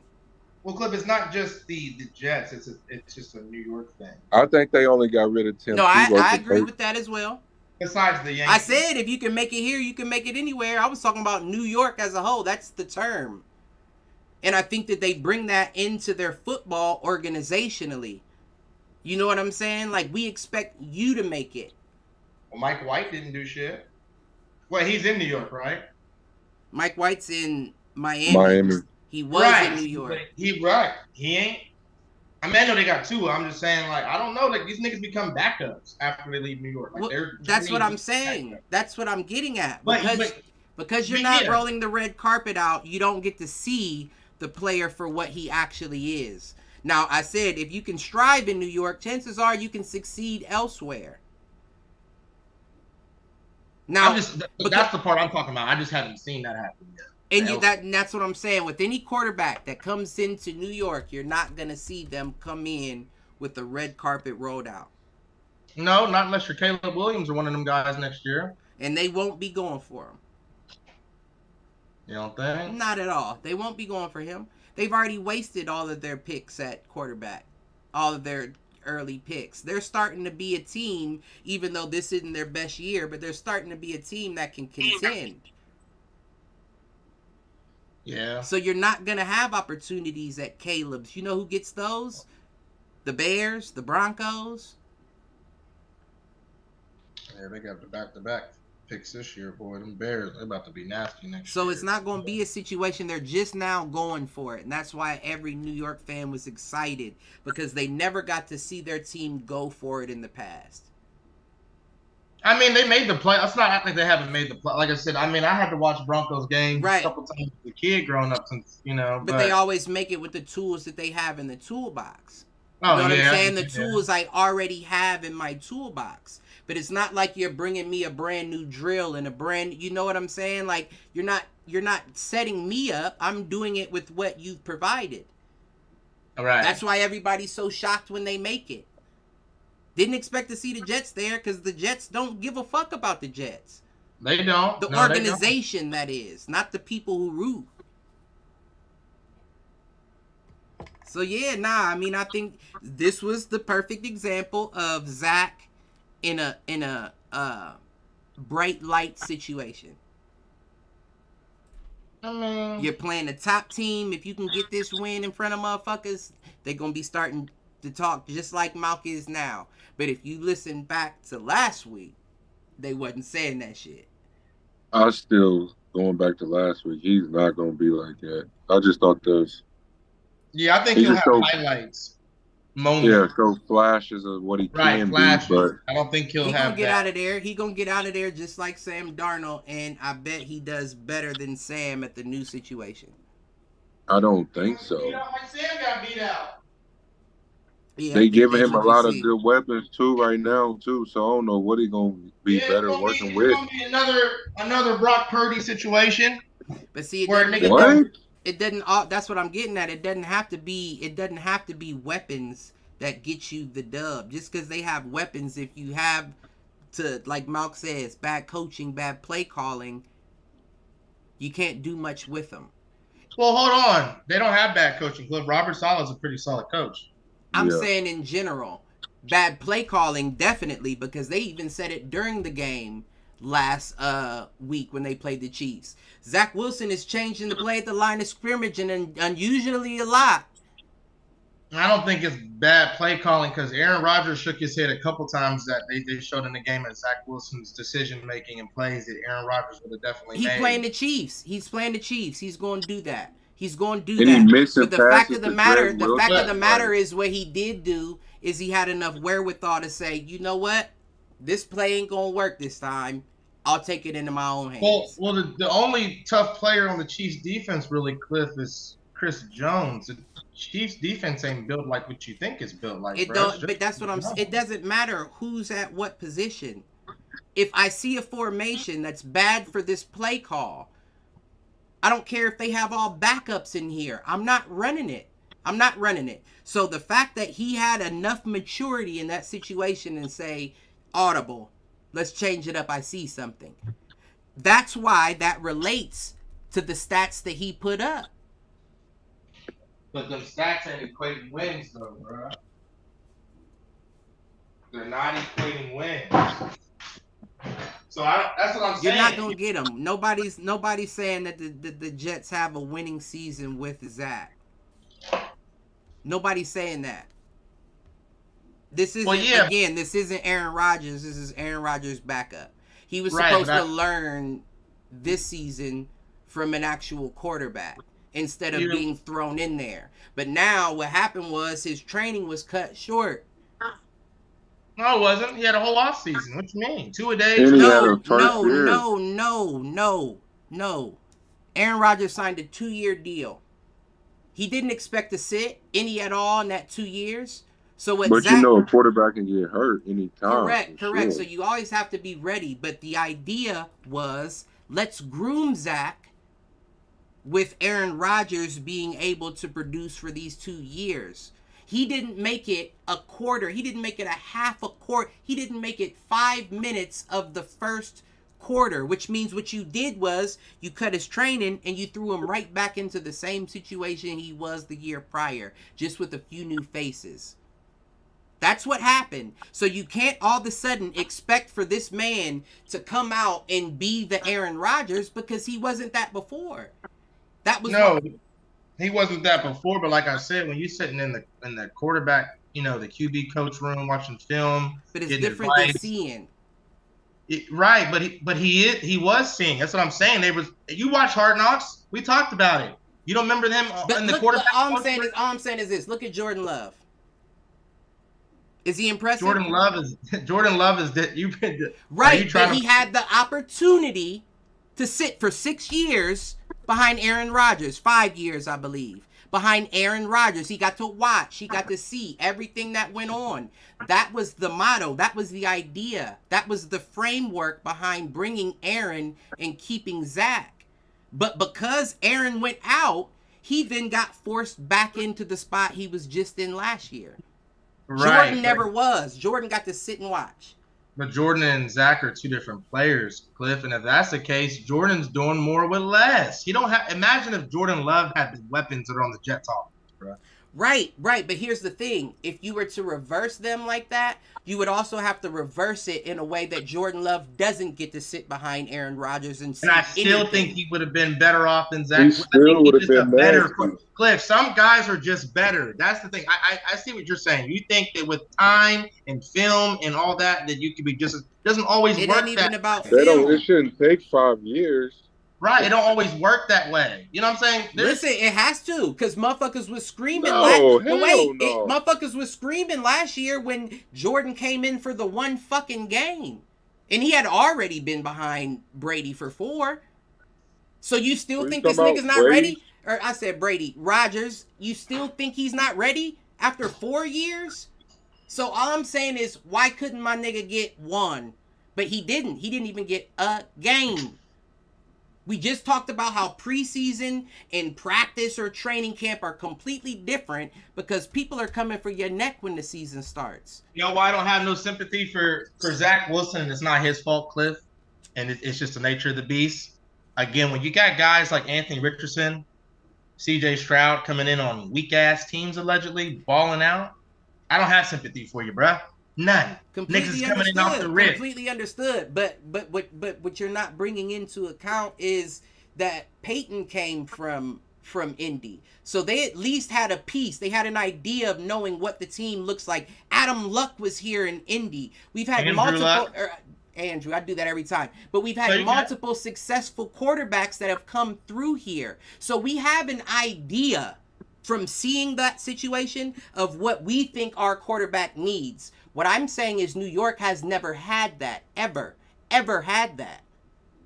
So not only are you putting a newbie into a situation or an organization that has never given a fuck about the quarterback, you also took away his opportunity to at least learn from one that's never been in that position before. Because if you want to use that argument, you could also say, could Aaron Rodgers not take the heat in the kitchen? Because he didn't last 1 fucking second in a situation that Zach had to go through. But I already see, but I'm different. I'm just saying, if you reverse the argument, I could say the same thing. But that sounds crazy, right? Sounds crazy for me to say that. But that comes down to age and durability for Aaron. That does factor in. Because like you said, Zach's been dealing with that O-line, and he ain't got the Aaron Rodgers situation. He was hurt too. That's how Mike White got in. But he ain't had the Aaron. But you're correct. I understand what you're saying. You are correct. That was just fate. You know what I mean? To CT's point, like that was age. It might have been fate. It was bound to happen. But you know what I mean? Even that comes into play, right? You were so oblivious to know what a quarterback needs in New York that you allowed Aaron Rodgers to bring in the cavalry. They said, fuck it, bring who you want. We don't know who to get for you. Bring in who you want to get. Well, they had to do that, Clip, because I'm telling. So I said this before. Y'all have to understand what the Jets and what a lot of teams are trying to do. They're trying to look at what Brady did. Well, wait, Brady won that ring that year. They let him take over. Let him bring in his guys. He must be in the chat, and I can't even see it because I'm operating off one screen. I'm sorry, James. James is texting me, keep texting me. I'm saying he's probably in the chat, but I can't see the chat because I don't have 2 screens up. Man, fuck James. Man, fuck him. He been MIA. Nigga, fuck you. Listen. But you my nigga though, but you been MIA, bro. So anyways, back to my point. James can wait. Fuck him. They were just trying to do the Brady effect, bro. They seen that worked in Tampa, so they tried to apply that with Aaron. Aaron, we're gonna bring in whoever you want. We're giving you free reigns because they were hoping to have that Brady effect. What they didn't account for, Cliff, we talked about this in CT. Brady at least made sure that O-line was straight. Right. And I told you before the season started, I said Aaron didn't make sure that O-line was straight. He did everything else. 20th O-line at the start of the season. Right. But Brady ain't take that type of money either. Aaron's contract is crazy. Right. I can pull up the chat, Cliff. Let me see if James talking. I got my iPad right here. Let me stop because I be joking and I don't want nobody. You know how I be sometimes. I don't want nobody to think. Nah, he clowning. But no, I mean that's exactly what it was, Cliff. I think that I'm just saying you can't be hard on Zach. You can't be hard on him right now. It's not that I'm hard on him, but he has poor decision making. His decision making is terrible. Typically, sometimes like CT said, he has those flashes. But usually you'd be like, bro, what the fuck is you thinking? He's stupid. Nope. You know? No, you are correct. But and I don't even see him in the chat. I'm in the chat now. Oh, then he must just be texting then. I just assume because, usually people hit the chat and we read it, but since I can't see the chat, I just assumed he started texting me. This nigga been MIA for over a week and decided to pop in the podcast and start texting. Man, hit the showers, James. But anyway, if you fuck with a nigga, you don't gotta talk to him for a while. Ain't nothing changed. Nope. If you live across the street, I gotta hear from you at least once. But yeah, man, I mean, I'm not trying to be too hard on Zach. It's just that decision making is just it's not there. I don't know if it will be there. I think he has a mental block. And maybe being in the Big Apple is tougher. He beat Patrick Mahomes. He beat Patrick Mahomes by over 40 points on the passer rating. That's fine. That's fine. He had 105.2 to Patrick Mahomes 63.6. Hey, CT, what'd you keep telling me earlier, CT? That's just one what? You know what I'm saying? We know that ain't Patty Mahomes on a good day. Damn, CT. But when it all matters, no, I'm not saying that. I mean, we know that Patty Mahomes has his ons and his off days, but for the guy that nobody has faith in to do that, says something. Because even on your bad day, for the guy that nobody has faith in to beat you by more than 40. Zach Wilson don't play defense. So. At what you do. True. See, and that's what I try to tell you, Cliff. But you can't say that about a Super Bowl champ. That's fine. You can't say that about a Super Bowl champ because every team that y'all played had some form or fashion of defense. You saw all the tough defenses on the way to getting the ring multiple years in a row. So just because the Jets now have a good defense, whose defense would you rather see, the Chiefs defense or the Jets defense? The Chiefs defense by far, but it's not about the defense. When you are the so-called best, when you are the champion, you cannot be upset when somebody that's an actual contender comes for the belt. That's what the game is about. But you succeeded all of those years prior at beating all of those good defenses. So once you hit one with a less than par to a lot of people's standards quarterback and a good defense, you should at least be on par with the less than par quarterback. I'm sure he lost to a less than par quarterback. But once again, to CT's point, Cliff, it's so when we talk about the quarterbacks, we all realistically know they're not really playing each other, right? We all know that technically. It's not like Patty's literally playing Zach. Right. You know what I mean? On the field at the same. So I get what you're saying, but the variables are different. Now, there's no excuse for Patty Mahomes. He played like shit, in my opinion. He did, and he threw 1 touchdown, 2 interceptions on top of that shit, and only got hurried 6 times. So. But like I said, we know that the Jets have the better defense, and I'd argue to say they have the better weapons on offense. It's just the Chiefs have the better quarterback. I agree with you, and to your point about the quarterbacks not playing each other, completely understood. They play a defense, but the whole reason that we can adjust or not adjust, but compare and dispute stats are because every quarterback plays every defense.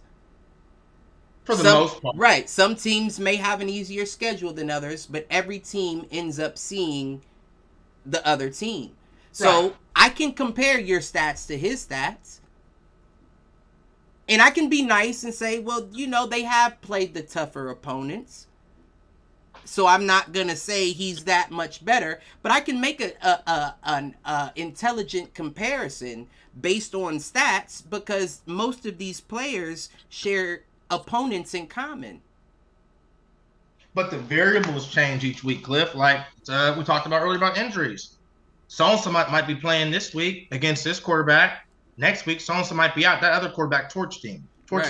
You know what I'm saying? So there's a lot of moving and that's why ESPN can give you stats that say these are the stats against complete defenses.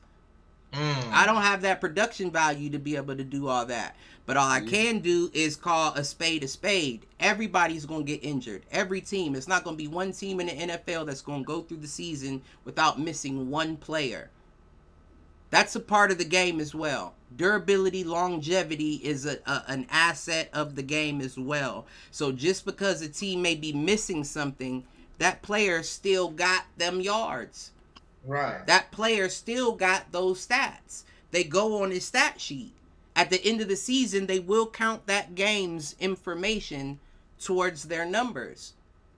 So I'm not going to be like, well, let me pull back because Judon and Gonzalez was out. Nah, that was your opportunity to do something, and you did it. So Dak gets those stats. It's all about seizing the moment, grabbing the opportunity. And if you have an opportunity to play a team a man down, you take it. Kind of like the Eagles with San Francisco when Purdy went out. You take it. They don't adjust the stats for that. So I'm not going to neither. Yeah, that's true. We took him out though. Purdy. As you should have. As you should have. That was your job. Now, I don't want to say like just to hurt him, but if you legally take him out the game off a hit, that was your job to pacify him. Right. It helps. Crazy how much it shows how much that changed the whole game. It did. Brock Purdy when he got hurt. Yeah. It did. But we ain't talking about last year. Screen passes, like they couldn't do nothing. That's probably what it's going to end up being, unless it's like some wild injuries that take place. It's probably going to be the Eagles and the Niners in the NFC Championship again. And I got some more information on your boy Chandler Jones again real quick. It said that this is from last Friday, NFL.com. It says Las Vegas Raiders defensive end Chandler Jones arrested on 2 counts of violation of domestic violence protection order. And he had cocaine or something. Did he? Yeah, he was spinning. And I mean, God bless my nigga for sure, but you're not good enough to deal with that. You know what I'm saying? This isn't young Chandler Jones. This is old. Yeah, they Chandler released that. Jones. We hope he gets some help. That's what they were saying when they released him. Yeah. But that's all the Jones brothers. That's what they, John Jones went through it, like USC. They always in some issues, man. Yeah, it's probably hereditary. Yeah. Because I'm sure me and my brother got a chemical imbalance going on up there. I'm sure of that. Everybody but I'm saying, genetically, you get it genetically. Because that's a very good call out, looking at John Jones and his shit. Kind of explains something when you look at Chandler. Are they real brothers? Yeah. Real brothers. I didn't know. Uh-huh. That explains those genetic ticks you get. They got another brother, too, that was in the NFL. Yeah, I can't think of his name. Arthur Jones? It might be Marcus. Arthur? Is it Arthur? Look it up, Mount. Oh, okay. Oh, yeah, you do got the computer. I got the laptop and the computer. The Jones brothers. I want to know what explains a bit more.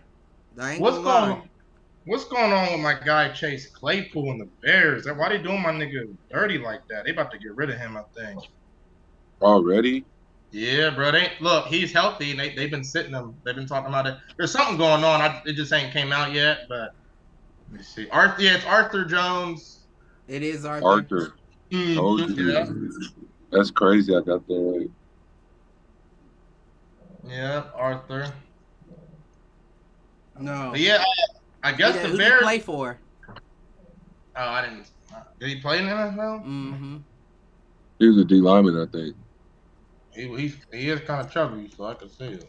Oh yeah, defensive end. Mm-hmm. He played for played 8 seasons in the NFL. He played for the Commanders, and he played for Raiders, Ravens. Oh, Commanders, Ravens, and Colts. Yeah. Oh, okay. Yeah, no, I'm not familiar. I don't know much about him. Matter of fact, he's your age. 1986. Mm-hmm. He went to Syracuse, though. I don't know if you remember him in college. So I said they all got bread. No, I don't. That's crazy. I honestly didn't. John Jones is what made me check for Chandler. I mean, I knew of him, but like, oh shit. Like that's how I heard it, I was like, oh shit, that's his brother. And I just must not have scrolled down far enough in the article to see Arthur Jones also. But God bless him. I mean, God bless him. Man, too much to be blessed for to be thrown all the way. That's why I say it got to be a genetic situation, right? Because that's on both sides, 2 different sports, 2 different situations with the same, I won't say similar results. Similar. Both almost thrown out of their sport. You'd be amazed the traits she passed down. But that's a whole nother topic that I'm not getting into. They said Kenny Pickett suffered a knee injury in the loss to the Texans. Yeah. I didn't watch that game. Yeah, I didn't watch that game. I can't believe they lost to the Texans, though. But that's what I be talking about, Cliff. Once again, I have to get back on Zach Wilson. Like, man, CJ coming in, man. And now, you did, like you said out of Ohio State quarterbacks, CJ could be the one to come in. I said CJ's the best option that we have that's been put in the league. But you still weren't too confident in potentially his abilities as a quarterback. Correct. That's what I'm saying. I'm just so amazed that he's in like this. But to my previous point, look at the Texans. They had David Carr, who made it to the playoffs. They also had Deshaun Watson. That proves to you that they have quarterbacks. They have seen quarterbacks within that generation, that time span, to understand. Because they've always sucked. Somewhat true, but them is all number 1 picks. But regardless, I've had successful quarterbacks on my team to be able to see what it is that they worked with, what makes them comfortable. Number 1 pick. The Jets never had that. Jets ain't never had that. When's the last? We always say it. When's the last successful Jets quarterback? Chad Pennington. Nah. Mark Sanchez. Yeah. Nah, Cliff. Chad Pennington was way more successful than Mark Sanchez got him to the playoffs. No, Chad Pennington was the better quarterback, but Mark Sanchez got him further. Got him where? Where did he get him to? They went got him to the AFC championship. They went 1 game before the AFC championship. No. Yeah, 2010 or 11. When was that? Yeah. Was it? I thought they had LT on the that. team. I thought I was thinking like 08 for some reason. Yeah, I mean that nigga Pennington. Okay, Pennington only made it to a divisional game in the Wild. Okay. Well. But I would say he's the better quarterback. If you ask me what quarterback I want, with the numbers, Chad Pennington or Mark Sanchez, I'm going Pennington. But Mark took them further. I'm just saying it's always been a shocker when the Jets make it like that. And I'm not saying it wasn't when David took the Texans. I'm not saying that either. But more consistently successful quarterback play came out of the Texans even though they're an expansion team, mind you. Well, not an expansion. I guess they're a movement team. No, they're an expansion team, Cliff. You don't remember Madden 2000 or whatever year? Right, but I think it was really the Oilers moving more so than me calling them an expansion. An expansion was like Carolina and Jacksonville. Like, there was no team in the area. You added that. But Texas, you really just moved the Oilers or rebranded the Oilers. So I don't, even though they give them expansion, I don't know if I'm really on that. Yeah, it says 99. They called them an expansion team. But I don't even remember what my point was. But yeah, I just think that the Texans have had better sooner within this same hiring staff. You know what I'm saying? We can guarantee you that hiring staff from Mark Sanchez, Chad Pennington, been long gone years ago. The current one that they have has not seen successful play from a quarterback, and it shows in the play all around. Yeah, that shit is wild. That shit is wild. But, I mean, I'm not even a Zach Wilson fan. I just think that he's shown enough. I do think he has bad decision-making, but he has shown enough for me to be like, nah, he has a home somewhere. It's what was that one, York, that one New York, somebody quarterback, they was like, they see ghosts. They was playing quarterback for the, was it Sam? Jets? That was Sam Darnold. He was Sam, yeah. That was Sam Darnold. Yeah. Shit, look at Aaron. I don't know where he went. He AFK. That's what the A and AA stand for. But look at fucking Baker and the Buccaneers. Looking nice. You know what I'm saying? Motherfuckers was quick to write him off. Wait, who I missed you? I'm sorry, who? I said, look at Baker and the Buccaneers. Motherfuckers was quick to write him off. What Sam I Am say? Not I. Not Nah, I. we talk, I mean, we agreed with the play that took place in LA when he went to the Rams. Right. But that was the first glimpse of the Baker. No, I agree. You know, we didn't see that in Carolina or Cleveland. Well, the second year in Cleveland we did. Right. Not his rookie year, his second year when they got to the playoffs. First year, did he, that was the second year he made it to the playoffs? Mm-hmm. Yeah, I'm pretty sure. I don't think he did it in his rookie year. I feel like they almost did in his rookie year. Yeah, I do believe he wasn't. It wasn't. I mean, he had to have done something because remember they started giving him the not State Farm, Nationwide commercials. Yeah. Where he was living in the stadium. Progressive. Oh, yeah. Is it No, it's not progressive. No. Because they were making fun of him one time back on Undisputed and shit back in the day. It was it was the one with the green gecko. I thought the Geico. It ain't was Geico. It's progressive.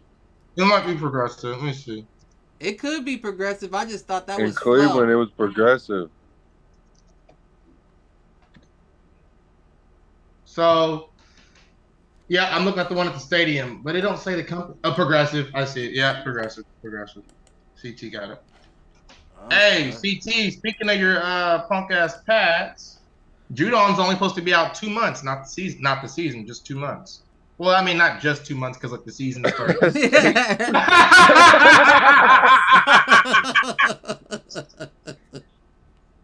Right, that's December, January, right there. I try to give you cup half full rather than cup half. Listen, that's a cup a third full right there. I forgot that it's October. Right, he thought he was breaking good news. Right, like CT, put a smile on. Like, well, hold up. Niggas finna break a tear. God that's damn. Funny as fuck. But they finna run to that side all day. I mean, but CT, because y'all are a defensive team, I think y'all will make team it up adjustments. Y'all always do. Bill Belichick defensive minded, but that's why I said if they don't do it against the Saints, no more. It's over with. If they don't do it against the Saints, it ain't gonna be done. I'll tell you that. Saints gonna come after us too. We can get into these picks. Well, I mean, as we do that, I'll say this. I didn't see the Philly game. I was very upset about the score. But it doesn't, I say this week after week to y'all niggas, it doesn't surprise me that we're having these struggles. We really shouldn't, but... It's the NFL, bro. It's tough. It's tough. Well, they came into the league, no excuse. They came into the league with the allegedly toughest schedule. The Eagles did. So, and they got new coordinators. So it's like, if y'all are going to fuck up now, but just tighten this shit up later. We cannot have this shit later. Yeah, you know what I mean? It's always best to fuck up in the beginning of the season as opposed to the end. And also, they got some injuries we don't know about too. That's, you know what I'm saying? They do. Philly got a couple. But I also feel like, just to kind of sum it up, we can do the pick and split. I also feel like we've been playing to each team's abilities, for better or for worse, because it's been a lot of close games. I'm sure they want to blow teams out. Right. No, I'm sure they want to.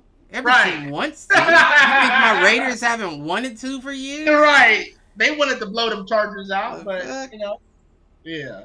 So I was just going to say that. But, because we can get into these pickups. Yeah, let's knock these out. But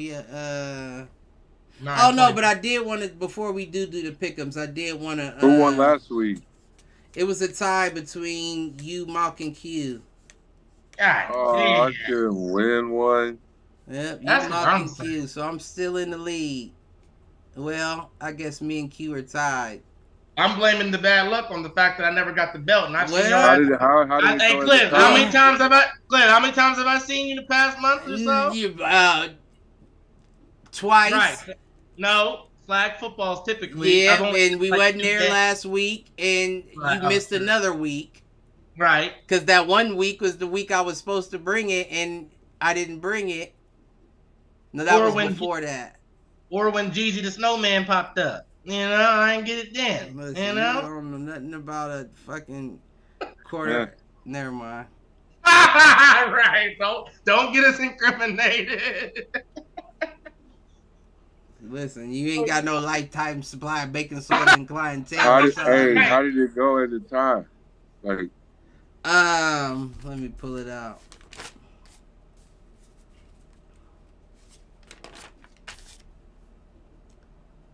CT, you missed the Pats, Steelers, and the Packers-Lions game. That you picked all them.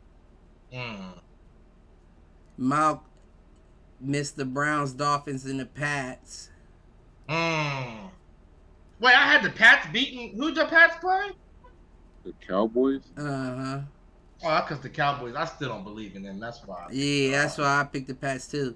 And then Q actually only missed the Browns and the Dolphins, but he didn't give the Steelers-Texans pick, so that's a push. He didn't put it in that text though when he sent to us? Yeah, that one wasn't included. He got avoided. And Cliff ain't even tell him, hey Q, you left off the pick. Well, I didn't look at it until after the games were played. Yeah, that's cool. Mm-hmm. So y'all got it CT past that. That CT motherfucker. God damn, is that a thumb? Shit. The fuck you got over there? A big toe? I don't know if outright should pass with ties. Right, I mean, so how we gonna do it? Outright wins. He got a outright in the tie. Right. No. Yeah. You still would win, right? Because that's how they do it in sports. If you get a tie, you don't. Yeah. Nah. You ain't. But he got two right now. I would use that towards the end. You know what I'm saying? Right. Whoever has the most outright wins.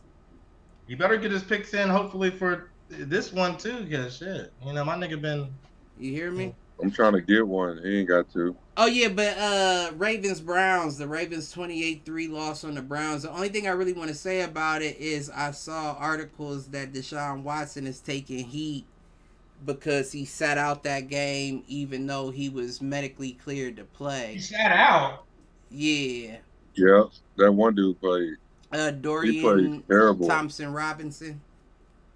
He showed flashes. He didn't play the best, but what I will say is that motherfucker is elusive in the pocket. Yeah. They could not get a sack on him. He shows flashes. That's what I'm saying. 1 year he was. I think it was last year he was kind of. Yeah, they couldn't get a sack on him to save their life. I mean, they did sack him, of course, 4 times, but he had 48 hurries. You only got him 4 times in 48, and he was really working to get that ball off. Where them MVP stats at? Lamar Jackson supposed to be putting out. I ain't seen him yet. You ain't seen him? Nah. You ain't seen him? No, I ain't seen him yet. I mean, he went 15 for 19 that game, 86 passing yards, 2 touchdowns, no interceptions, and then he had 2 rushing touchdowns. I seen him run another one too, and yeah, he had 2 rushing. I want to see you throw that ball though, man. Right. That's 3-1. He don't got to. What you mean? Yes, you have to. Every quarterback has to, especially in the playoffs. If you want an MVP, you do. Right. Fuck that nonsense. That running shit in is 50 cute. a game, close to 100. Flowers and they winning. Like I said, they should be 4-0. I think he only had 58 yards that game or something like that off 3 receptions. Mark Andrews was the number 1. He had 5 receptions, 80 yards, 2 touchdowns. A touchdown. And who got him on their fantasy football team? Yeah, he went off that game, but yeah, Flowers either have 48 or 58. I can't remember. 58 probably, yeah. I think I had him in fantasy. But the only reason why I brought that up, the only reason why I brought that Deshaun Watson shit up is because I don't like that. I don't like when motherfuckers be like, well, he was medically cleared to play, get on his ass. We know this game, it's money. It's a money grab, G. What you mean? Explain. It's a money grab. You'll be cleared even if you ain't cleared. The team's going to clear you. That was the whole reason Antonio Brown chose to leave the team at that point, because he said, I was cleared, but I didn't feel ready to play. So you're saying that they're saying Deshaun might have been cleared, but he just might have not been ready to play. That's what they're saying. But what I'm saying is, if I'm a quarterback, it's no difference than like we in flag football this week. Could I have played? Yeah, I could have played. But I felt like something was wrong with my knee. I'm not going to risk an injury. But I guarantee if you was making that, by knowing you, I guarantee if you was making what Deshaun's making. Right, but here's the thing, though. Here's the thing. They have no other option. That old boy, he didn't play the best, but if he had to play, he could play. They have no other option. If Deshaun Watson goes out, the Cleveland Browns have a same, if not similar, season, if not worse even, than the New York Jets. Yeah. You have no other option. If he goes down, it's over for you. It's over for you. So what you want me to? So you want me to really fuck myself up so I can really be out, right? So you really don't have an opportunity. So you would slander me in the media because I feel like there's something wrong with my shoulder. I should sit out, as opposed to playing and getting injured and y'all haven't been in the same boat. But they had him questionable for a long time, so it ain't like everybody in the fucking think about it. Everybody questionable. I'm talking about the team though. I was looking at I be on the NFL Live and shit. Think about it though. It's a rivalry game anyway. It's the Ravens Browns. And that ain't no weak. So when I'll see him again. No. I'm saying if it's a rivalry game and we know that it's going to be just as many people coming from Baltimore to Cleveland, or just as many people from Cleveland going to Baltimore, we gonna say that they playing, right? Right. We don't want to risk losing out on money by saying, well, Deshaun out this week. No, he's playing. He's cleared. So if he ain't playing, I don't know why. I feel like a lot of those fans knew he was questionable. I would say that the real fans did, like the non-casuals knew that it could be a shot.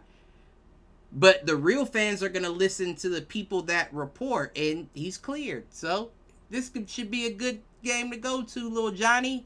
You want to go to the game? Whatever your son's name is. This motherfucker said little Johnny. But I guarantee you wouldn't be buying no fucking tickets if you knew that the star quarterback of the Browns wasn't going to be playing. So, of course, he's going to be cleared. Of course, it doesn't matter what he says he feels. They're going to say he's cleared. Expect him to play. He's cleared. Oh, so I see why you feel what I'm saying? Okay. Now, he has to take the slander in the media because y'all wanted a money grab. You wanted all the ticket sales you could get, so you said he was cleared, even though he felt like, I should sit this one out, coach. The only downside is, like I said, when they pay you that much, that comes with the territory. Right, I agree. You do have to play through shit. But at the same time, you do not want to risk being out for the rest of the season if you know there's no other option. Right, but I think also at the play devil's advocate, because he didn't play last year, all that shit happened, and they paid him so much money, like they're expecting to get their money's worth. Like, right, and I agree. But wouldn't you get your money's worth if somebody wasn't fighting through an injury in week 4? Yes, but to your point, we talked about it a million times. He could get injured at any point this season. I agree. I guess what I'm getting at is this isn't basketball. You know what I'm saying? This isn't players taking load management games. It doesn't happen in the NFL. You can't miss a game if you want to make it. So if you're hurt and you feel like I can't play, I can't fucking play. Do you think I'm just sitting here on the sidelines because I want to watch the game and be cute in my street clothes? That's not how this works in the NFL. True. I'm hurt. I don't give a fuck what your doctor said I'm cleared to do. I am hurt. Right. The same thing AB tried to tell you. But because it's a money grab and you didn't want to tell them before the game started or before the day of the game that I was going to be out, you're going to say I'm available. So I got to take the brunt of all the nonsense in the media now, huh? That's weak. It was weak for the Bucks to do it. Regardless of AB's past and how much of an issue he might have been, it was weak for them to do it, and it's weak for Cleveland to do it. Because you know, if he would have played, I would have faked the injury. That's what I'd have did. I'd have played the whole game, and the first hit I took, I'd have been like, ah! And I'd have went back to the sidelines and sat out and said, gotcha. See what could have happened if I played this whole game? I'm not going back in. All right. I'm not going back in. I told you I'm hurt. That's what I meant. He said he's going to fake the injury. And then as soon as I get back to the sideline, I'm going to do one of these. That's petty. He's fucking petty. Yeah, because you thought that could have been, that exact feeling that you just felt, I want you to remember that. Next time you try to put me back in, I'm not going. It's chess, not checkers. I'm not playing with you. Checkmate, motherfucker. Yeah, I'm not playing with y'all. But before we get into the picks, the very last thing, the Falcons-Jaguars London game, the little Toy Story animation. We talked about it off the show. I thought that was the dumbest shit. I know who your hit the showers is too, damn near. I don't even know who to aim at. You know what I'm saying? I feel real Ukrainian at the moment. I don't know who to aim at because who did it? Who was responsible for that? My homie had his kids up watching it. I just don't get it. I understand why you chose to do it, but it's like, what? I don't know. I didn't get it either. Well, yeah. just for the listeners and the people watching, Cliff's mainly talking about. Also, he didn't mention yet why he doesn't like the fact they picked Toy Story as the. Well, no, that wasn't anything about I just said that was a dumb marketing scheme because if you're targeting the young kids like the toddlers, Toy Story hasn't been out since 2018. They weren't alive then. And you don't have anything to make them recognize that on TV. You know what I'm saying? That's dumb. I said if you was going to do something like that, like do Roblox or some shit. You know, do some shit that they at least see it on YouTube or on the tablet as they scroll through. You would pick Toy Story? Yeah. And you couldn't even identify it as Toy Story watching the feed until they showed the play or the stadium or whatever. Mm-hmm. And you think they young enough or old enough to be like, oh, that's Andy's room. I should go watch Toy Story 3. That was dumb. The ratings went up on Toy Story. Right, but what are they doing? Like I told Mark, I guarantee you they probably, because of the writers and the actors strike in Hollywood, they probably about to come out with like a Toy Story TV series. That way they can animate everything and use voices so they don't gotta pay motherfuckers. Pay the NFL a bag to do something. Mm-hmm. That's probably exactly what that was. Help us finance our new TV show by promoting us in your game. Yeah. Mm-hmm. You know what? There is talks of I just Googled it. There is talks of a Toy Story 5. That's what it is. 2025 to come out next year. Or okay. 2 years. Yeah. 2023. Well, a little less than. Right, a little less than. Mm-hmm. Right. But I mean, unless that was their, I don't know. Yeah, it has to be something. They got to be about to drop something in reference to Toy Story. Otherwise, that was just the dumbest marketing ploy I've ever seen done. Yeah, it got to be. I'm sure the little kids know about it. But Pick'ems. Thursday night's game, Bears Commanders. I think that's an interesting one, but Commanders by 20. I'm going Commanders 13. Bears need to win though, boy. You said Bears Commanders? I'd actually say I think the Commanders win by 3.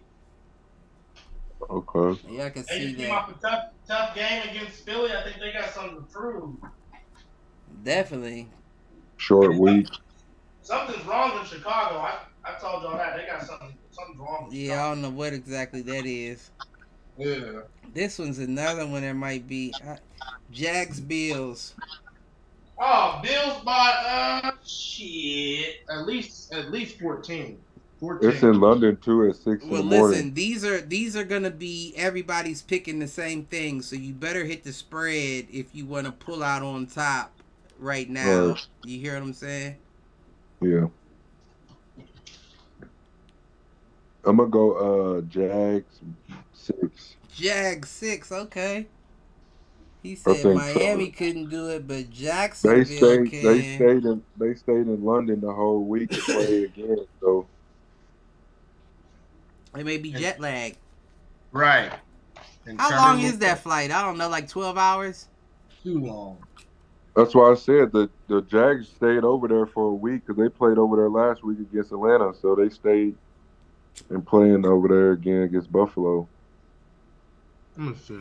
Oh, is that where the game's at?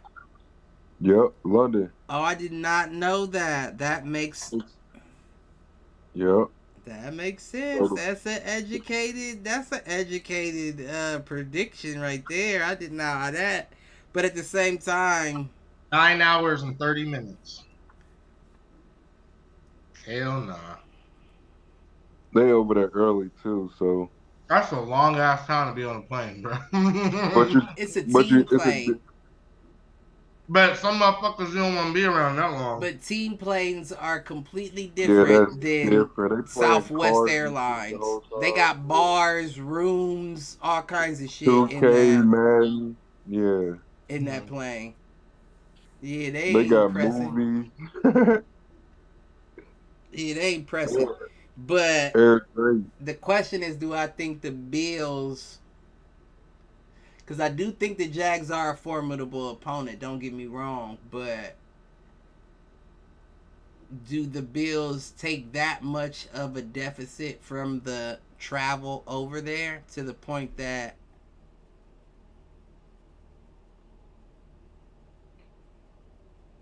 I think I'm still going, I'll go Bills 3. What would I say? 14. That's a good pick. No, you said 14, at least 14, so I didn't put nothing down for you yet. 14. Okay. 14. All right, next we got Saints Pats. Man. That's gonna be tough. Where's it at? Saints, or no, that's in New England. I think New England's gonna win by. It don't even matter right now when we play it. I think they're gonna win by 3. Win by 3. I think something got to shake for y'all. It might not, but I think Belichick gonna put something together. We gotta put some on par for sure. I'm taking Pat 6. Or Pat 6, and I think that Carr has a drive at the end of the game to be able to tie it up. Don't. We should be. Hopefully, we ain't that close. And he fucks it up. So I'm going Pat 6. I'm going Pat 3. Man. What you said, hopefully you ain't that close. 3 is worse than that. He's realistic, though.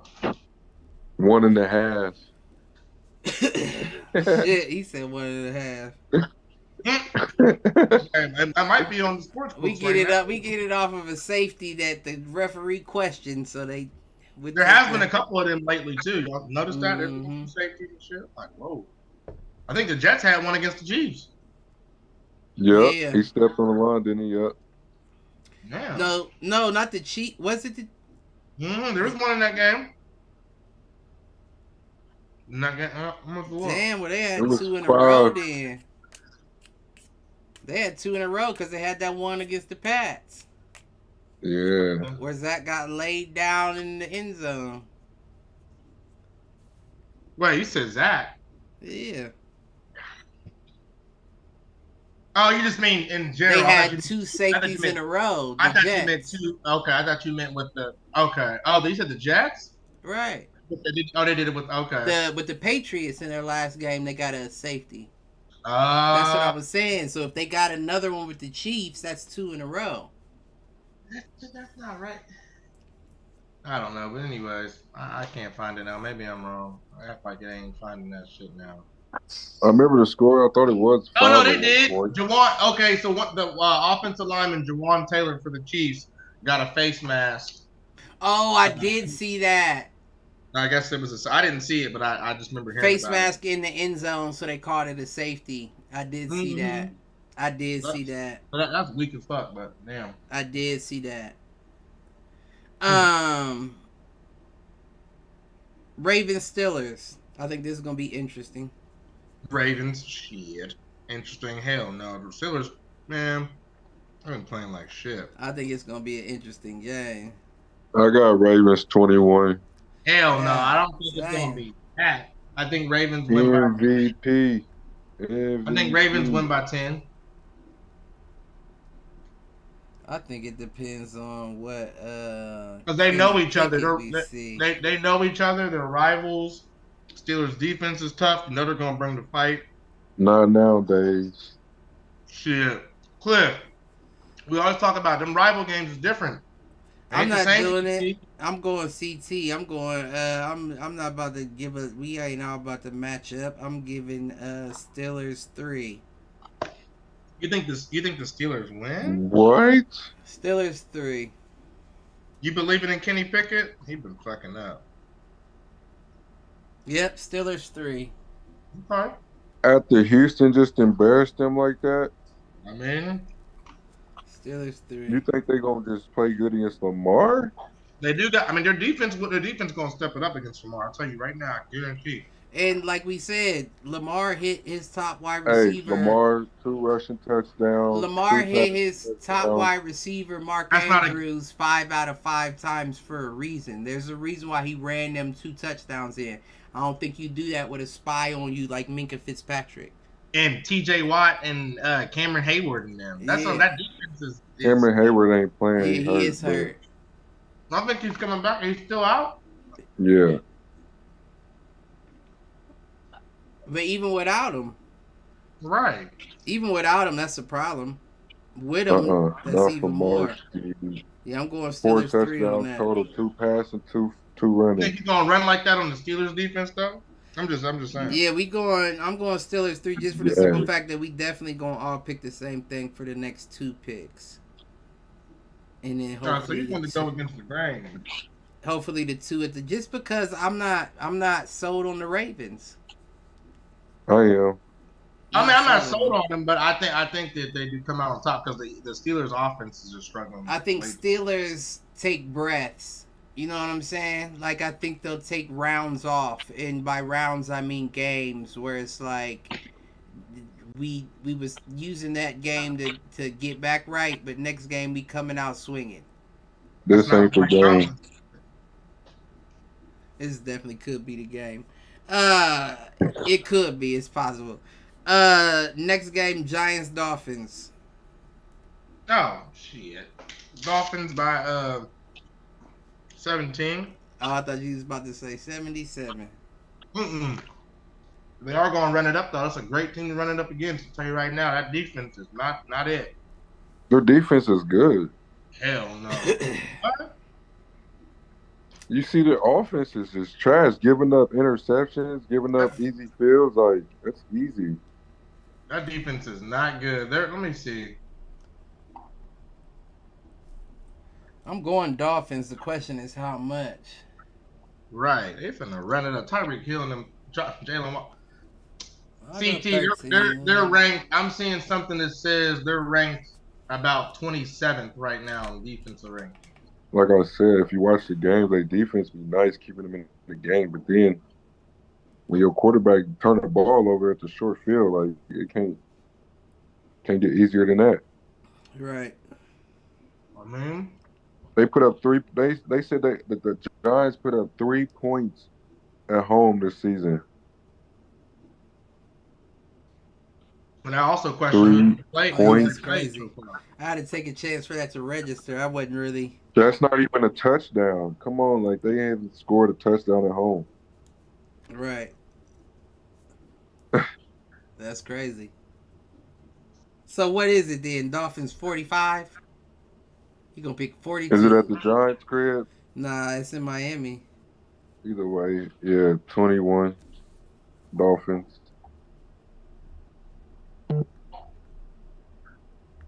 The toughest team they played so far, CT, the Giants, was the 49ers. Well, and the Seahawks, and both teams. And the Cowboys. I mean, yeah, that they beat them 40-0. But so that's what I'm saying. How you gonna say their defense is tough when they got beat 40-0?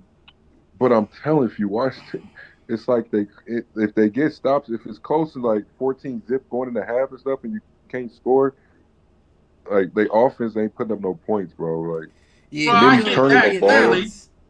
But it also shows that your defense got 40 points put up on them at the same time. Defense, look at they pick sixes and stuff too. It was like a couple pick sixes. Dak didn't play that great, bro. Yeah, what's the name? Devon Bland. Geno Smith got hurt. Like.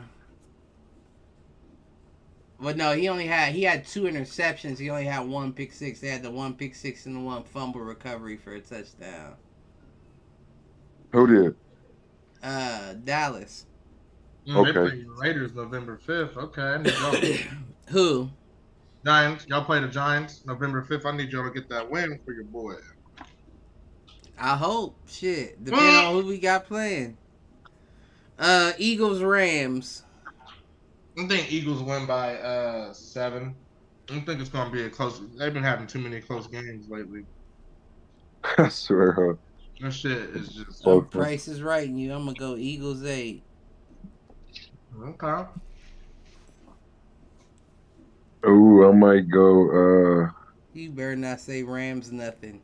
You already know he's gonna go with the group. This has got to be their first L. He been rooting against my squad this entire time. You know the haters gonna hate. Oh, he cut out. Look, he want to hate so bad. Right. Someone stupid. No, you coming back in my bag. Rams 2, yeah. Mm-hmm. Up. Rams 3. Rams 3. You'll go to overtime. Their kicker is the former Cowboys kicker, and he's been going crazy. Going crazy. I'll put that. I'm gonna put OT. But you know who the best kicker in the league is statistically, CT, right? Moody for the 49ers? Jake Elliott for the Eagles. Fuck you. He gets me like 12 or more points each week in fantasy. Right, because y'all can't get nothing in but a fucking long ball. That's fine. He kicked him 60-yard plus. If Jalen Hurts don't got enough room between the touchdown and his line of scrimmage to throw a streak, y'all ain't scored. Oh, man. Like CT said, we're scoring on the run. Ain't nobody stopped the run game yet. I mean, but that is definitely to your point. That I don't know what the fuck y'all offensive coordinator got going on. I really honestly don't. Like, from watching them, I have no idea what they got going on. Try to tell you. You're not wrong about that. But the run game's the only thing we've been consistent on. That's been our fault, our bread and butter. And that took you 2 weeks to find DeAndre Swift to do. That's what I'm saying. That coordinator, boy, I tell you what. Yeah, something's going on. Jets Broncos. I think the Broncos. Jets Broncos. Our Broncos should get this win. About 14. 14. Sauce Gardner out there. I'm going Jets 10. What? Yeah. What? Against Russ and them? That nigga almost lost to the Bears. Almost don't count, though. We almost lost That's to the the only win you got, and it's by 3 points. That's how you stack them, though. Right, that's what I'm saying. I don't count that. I mean, like I said, we only won by 3 points split. Jets 10. What'd you say, CT? You said Broncos what?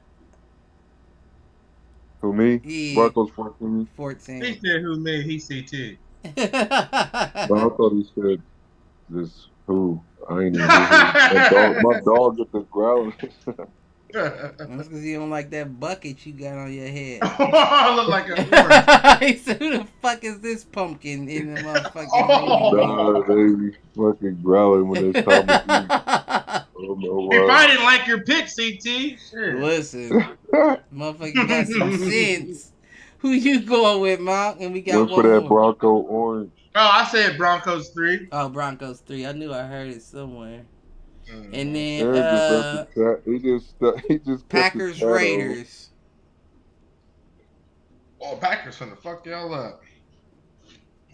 Packers by no, the Packers be looking iffy at times. Is Garoppolo still out? But they got Jair Alexander. He should be back from a concussion. Yeah, he should be back. Yeah, concussion's usually a week. He should be back, but I really don't know, man. I got the Raiders by 10.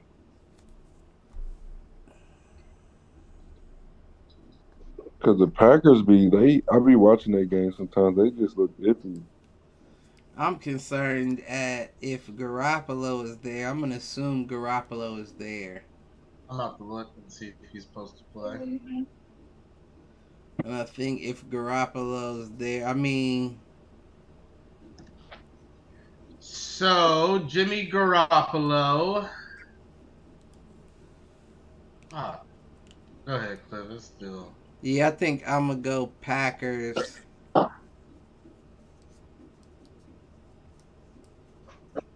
think the Raiders need a big win right here. No, they need it, but I don't know that they get it. Especially if you bring in Jimmy back. I'm assuming you bring in Jimmy back. I'm going Packers 6. He outplays Love for this game. Packers 6. Derek Carr outdid him a little bit until the fourth quarter.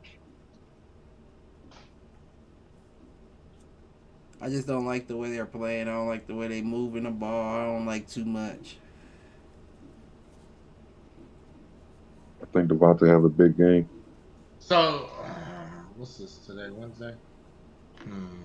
Yeah, that's not. I'm not saying nothing. I guess he's scheduled. I would assume he's scheduled. It's early in the week. Well, tomorrow you should know.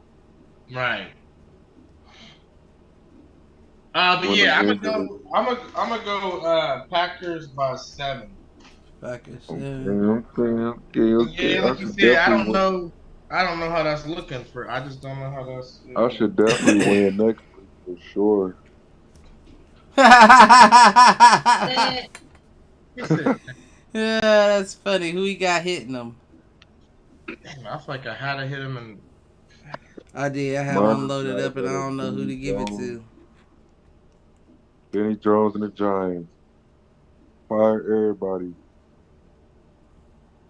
Fire everybody. 3 points at home. Stop it. Yeah, that's awful. That is awful. Especially coming off of the season that you had last year. You pay him that type of bread. Get your money, Brady. I'm gonna rob them people. Let me see. Oh no. Damn.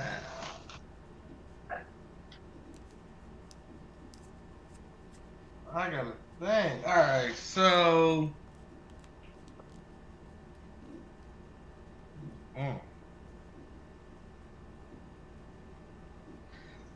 I'm gonna say. I'm thinking hard too. I don't want to have to give it to Jizzy. Right. Oh, okay. Man, all right. This whole Travis Kelce, Taylor Swift stuff. The first 2 days, whatever. Okay, whatever. Cool. But the fact that it's being consistently. Oh no, they bugged out. They bugged out, G. That you know what? Nuts. You know what? Put a name on that shit. Travis Kelce hit the showers. Cause nigga, you had no idea what you was getting yourself into. These motherfucking Swiftie motherfuckers with the cowboy boots and the frayed jean shorts and the homemade Travis Kelce jerseys. They're fresh off of a tour. They're looking for something else to do. They're gonna be at every KC game you got. And you know how you say not all money's good money? Yeah, your jersey sales went up 400%, right? But you know what's been going on now, y'all? Them Swifties. Guess who's been digging into Travis's past since he's allegedly with or dating Taylor Swift? The media, they all have. They're talking about allegedly. I guess his ex-girlfriend allegedly been talking lately. Like, I guess she's coming out because he's with. You know what I mean? It's caused so much. You know what I mean? But you know the haters come out when you. No doubt. But that's why if you're going to do some shit, especially with a Taylor Swift, you try to keep that shit as low key as you can. Man, you can't keep nothing on the low nowadays. No, you're right, but you don't intentionally have. Nah, he got a big mouth. Almost called her. You don't intentionally have the young woman at the games with your mother. Why is she already meeting your mother? Well, I'm sure his mom wanted to meet Taylor I'm sure Swift. No, that's fine. That's fine. But meet her in the skybox in private with a tinted window. You know what I'm saying? Thank you. You got her on national with your it's so public, Travis. Now you can't just focus on football, bro. You can't. And his jersey sales, they may be up right now until all the motherfucking diehard Chiefs fans see all the bedazzled 87s in the crowd. And they gonna burn they shit like Miami, like Brian when he went to Miami.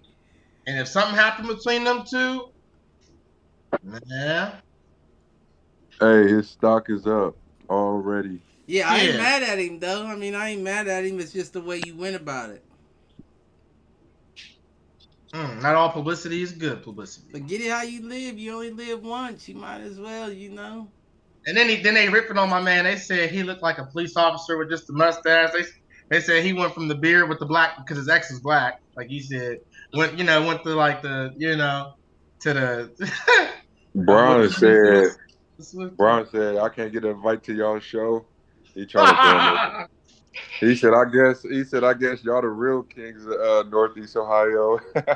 Oh right, because they are from Cleveland Heights. Yeah. Ron's from Akron. They should get him on the show. I didn't probably think. They posted on Instagram. They said you're welcome at any time. Right. To keep it a buck, they probably thought that they weren't even good enough to. They probably he was probably just saying that as a funny one on. Yeah, but they probably didn't ask him because they probably thought they weren't worthy. Brian ain't been on nobody really podcast for real, Yeah, right. That's right. But shit, I mean, when you got a Taylor Swift cameo. Yeah, your stock is up right now. You know that too. I just hope you keep focusing on football, my brother, and don't let this shit get to your head. You don't think he is? They trying to keep stacking them rings. I don't see no slowing down. But when you with a superstar, that's a what they say, like a worldwide superstar. There was just that's a lot. That's a big CT. That's a big CT. He a celebrity, right? He a football player, well, not a celebrity, but a football player athlete. That paparazzi was different compared to what he's getting now. Right. They just said that there was a sighting of him leaving Taylor Swift's her apartment the night before the game. Mm-hmm. They're all like, bro, they're in your business for real now. You're not gonna be able to move.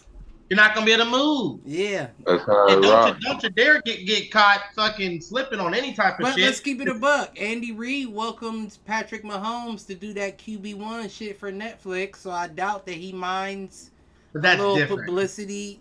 But QB1. Look, I'm saying you're still distracting from my season. I don't need all your fucking cameras around. But no one, the paparazzi aren't following Patty and Brittany, his wife Brittany, around like they're following Taylor Swift and Travis Kelce. That's what I'm saying. It was assigned paparazzi. You get what I'm saying? They was around them through their life, through the lifestyle, through back home, back to practice, to the game, back home. If he allowed that, why would he give a fuck about anything else? Because the Patty Mahomes was how do you say, a more controlled situation, if that makes sense. No, that makes sense. You did a show. Here's what.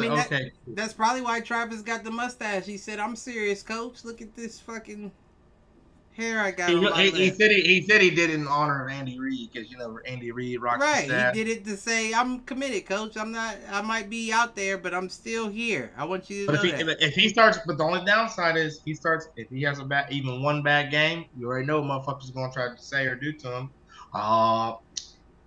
He on that Taylor Swift shit. What I said, wait till they see all these bedazzled jerseys that's gonna be popping up in Kansas City, and motherfuckers gonna get real sick of Travis real quick. Right, and that's my nigga. I just hope he gets through it safely. That's all. But yeah, hit the showers to everybody that fucking wants, especially the analysts. Like I said, the Eagles will be playing and they fucking talking. I'm like, nigga. Shit, Belichick said that's the best catch of his career. What? Taylor Swift, he said he's made a lot of amazing catches, but none is quite as amazing as this one. Yeah, I know. Listen, I agree, my G, and it don't matter how many rings you got on your finger. I'm just saying, once motherfuckers start saying your best catch was a lady and not on the field, we're already. You're saying Bill Belichick said his best catch. Right. Bill Belichick said that was the best catch of his career. Now that I say it back over and over again, I don't know if that was shade, but I also don't think that, to all due respect to CT, that Bill Belichick is in any position to be throwing any shade. But well, I don't think it was shade, because I heard that recently that Bill Belichick. He went to a Taylor Swift concert. Like, he personally. Oh yeah, I'm sure he's a fan. But I'm just saying, even still, you're trending in the wrong direction when people start making jokes like that. Right. It's too much. You have too much. For me, it's this too. Now you have way too much, or even more insight to my life and what I'm doing. I don't like that. You know what I mean? Like, you had insight to an extent. It ain't even about that. How many rings does my nigga have? 2? Travis, yeah. Yeah, he wasn't. Yeah, 2. He got 2 rings. So what I'm saying is, I was good enough. I've been number one tight end. I said tight receiver. Right. He been the number. That's essentially right. You right. That's essentially what he is. But he been the number one tight end in the league for years. Has 2 rings, and motherfuckers are talking about your relationship over your ball play. Right. That's the sign of a downhill situation, in my opinion. So, listen, as much as I'm happy for you and I'm rooting for all the bullshit, I just hate that fucking mustache. I feel like I don't want to see it any fucking more. I did too. I don't really like it, Travis. But you gotta hit the showers. I don't like the mustache. Add that to another. You hit him. The stash gotta hit him too. Man, goddamn. And that motherfucker probably walking into the bitch by itself. Right. I wouldn't be surprised if he don't rip that bitch off and hang it over his headboard before he goes to sleep at night. Disguise. That motherfucking boy. I hate it. I don't like it either. I hope I don't know. Get your shit together. But shit, dude, anybody got anything to say for, we rock out this bitch? Jimmy Garoppolo look old as fuck to be a month and some change older than me, or a year, I should say, a year older than me. Damn, I'm looking at his Google image. This motherfucker need the just gray for men, or just black for men. That motherfucker look like just gray for men. Wait, who you talking about? Jimmy Garoppolo, boy, he only 31. I thought he was older than that. That's what them brothels do to you. He looks stressed, my G. Got a head full of gray. That's what them free passes do to you. But yeah, I mean, may the best man win each week on the pick'ems and in the fantasy football. May each team, everybody's team do their thing. Hopefully, I heard you. I'm back on Cliff this week. Oh yes, and this is my revenge tour first and foremost, and I know you noticed that I'm ranked higher than you, even though you beat me. I know you noticed that, Pumpkin Jack. I don't go about that. I'm ready to stack these dubs. Yeah, well, you ain't gonna get one this week, so you might as well cut. I should have had one off. I should have had one off Q. I lost by like 0.1 or something. I lost by 1 or something. Nope, not this week. It's revenge. And Danny Jones plays so bad. Oh my god. Revenge tour. It's all right. And Aaron got to hit the showers too. This motherfucker done flew to London or some shit in the middle. That nigga probably already in them motherfuckers. But yeah, we'll be back. What laundry to do? Shit. Buccaneers laundry. All right. Yeah, we'll be back Wednesday in this bitch. So like, subscribe, share, tell a friend to tell a friend, tell an enemy, tell that motherfucker to troll. We'll catch y'all next week. Be good. I'll see y'all next week. El Negro. Be good, motherfuckers. Be safe.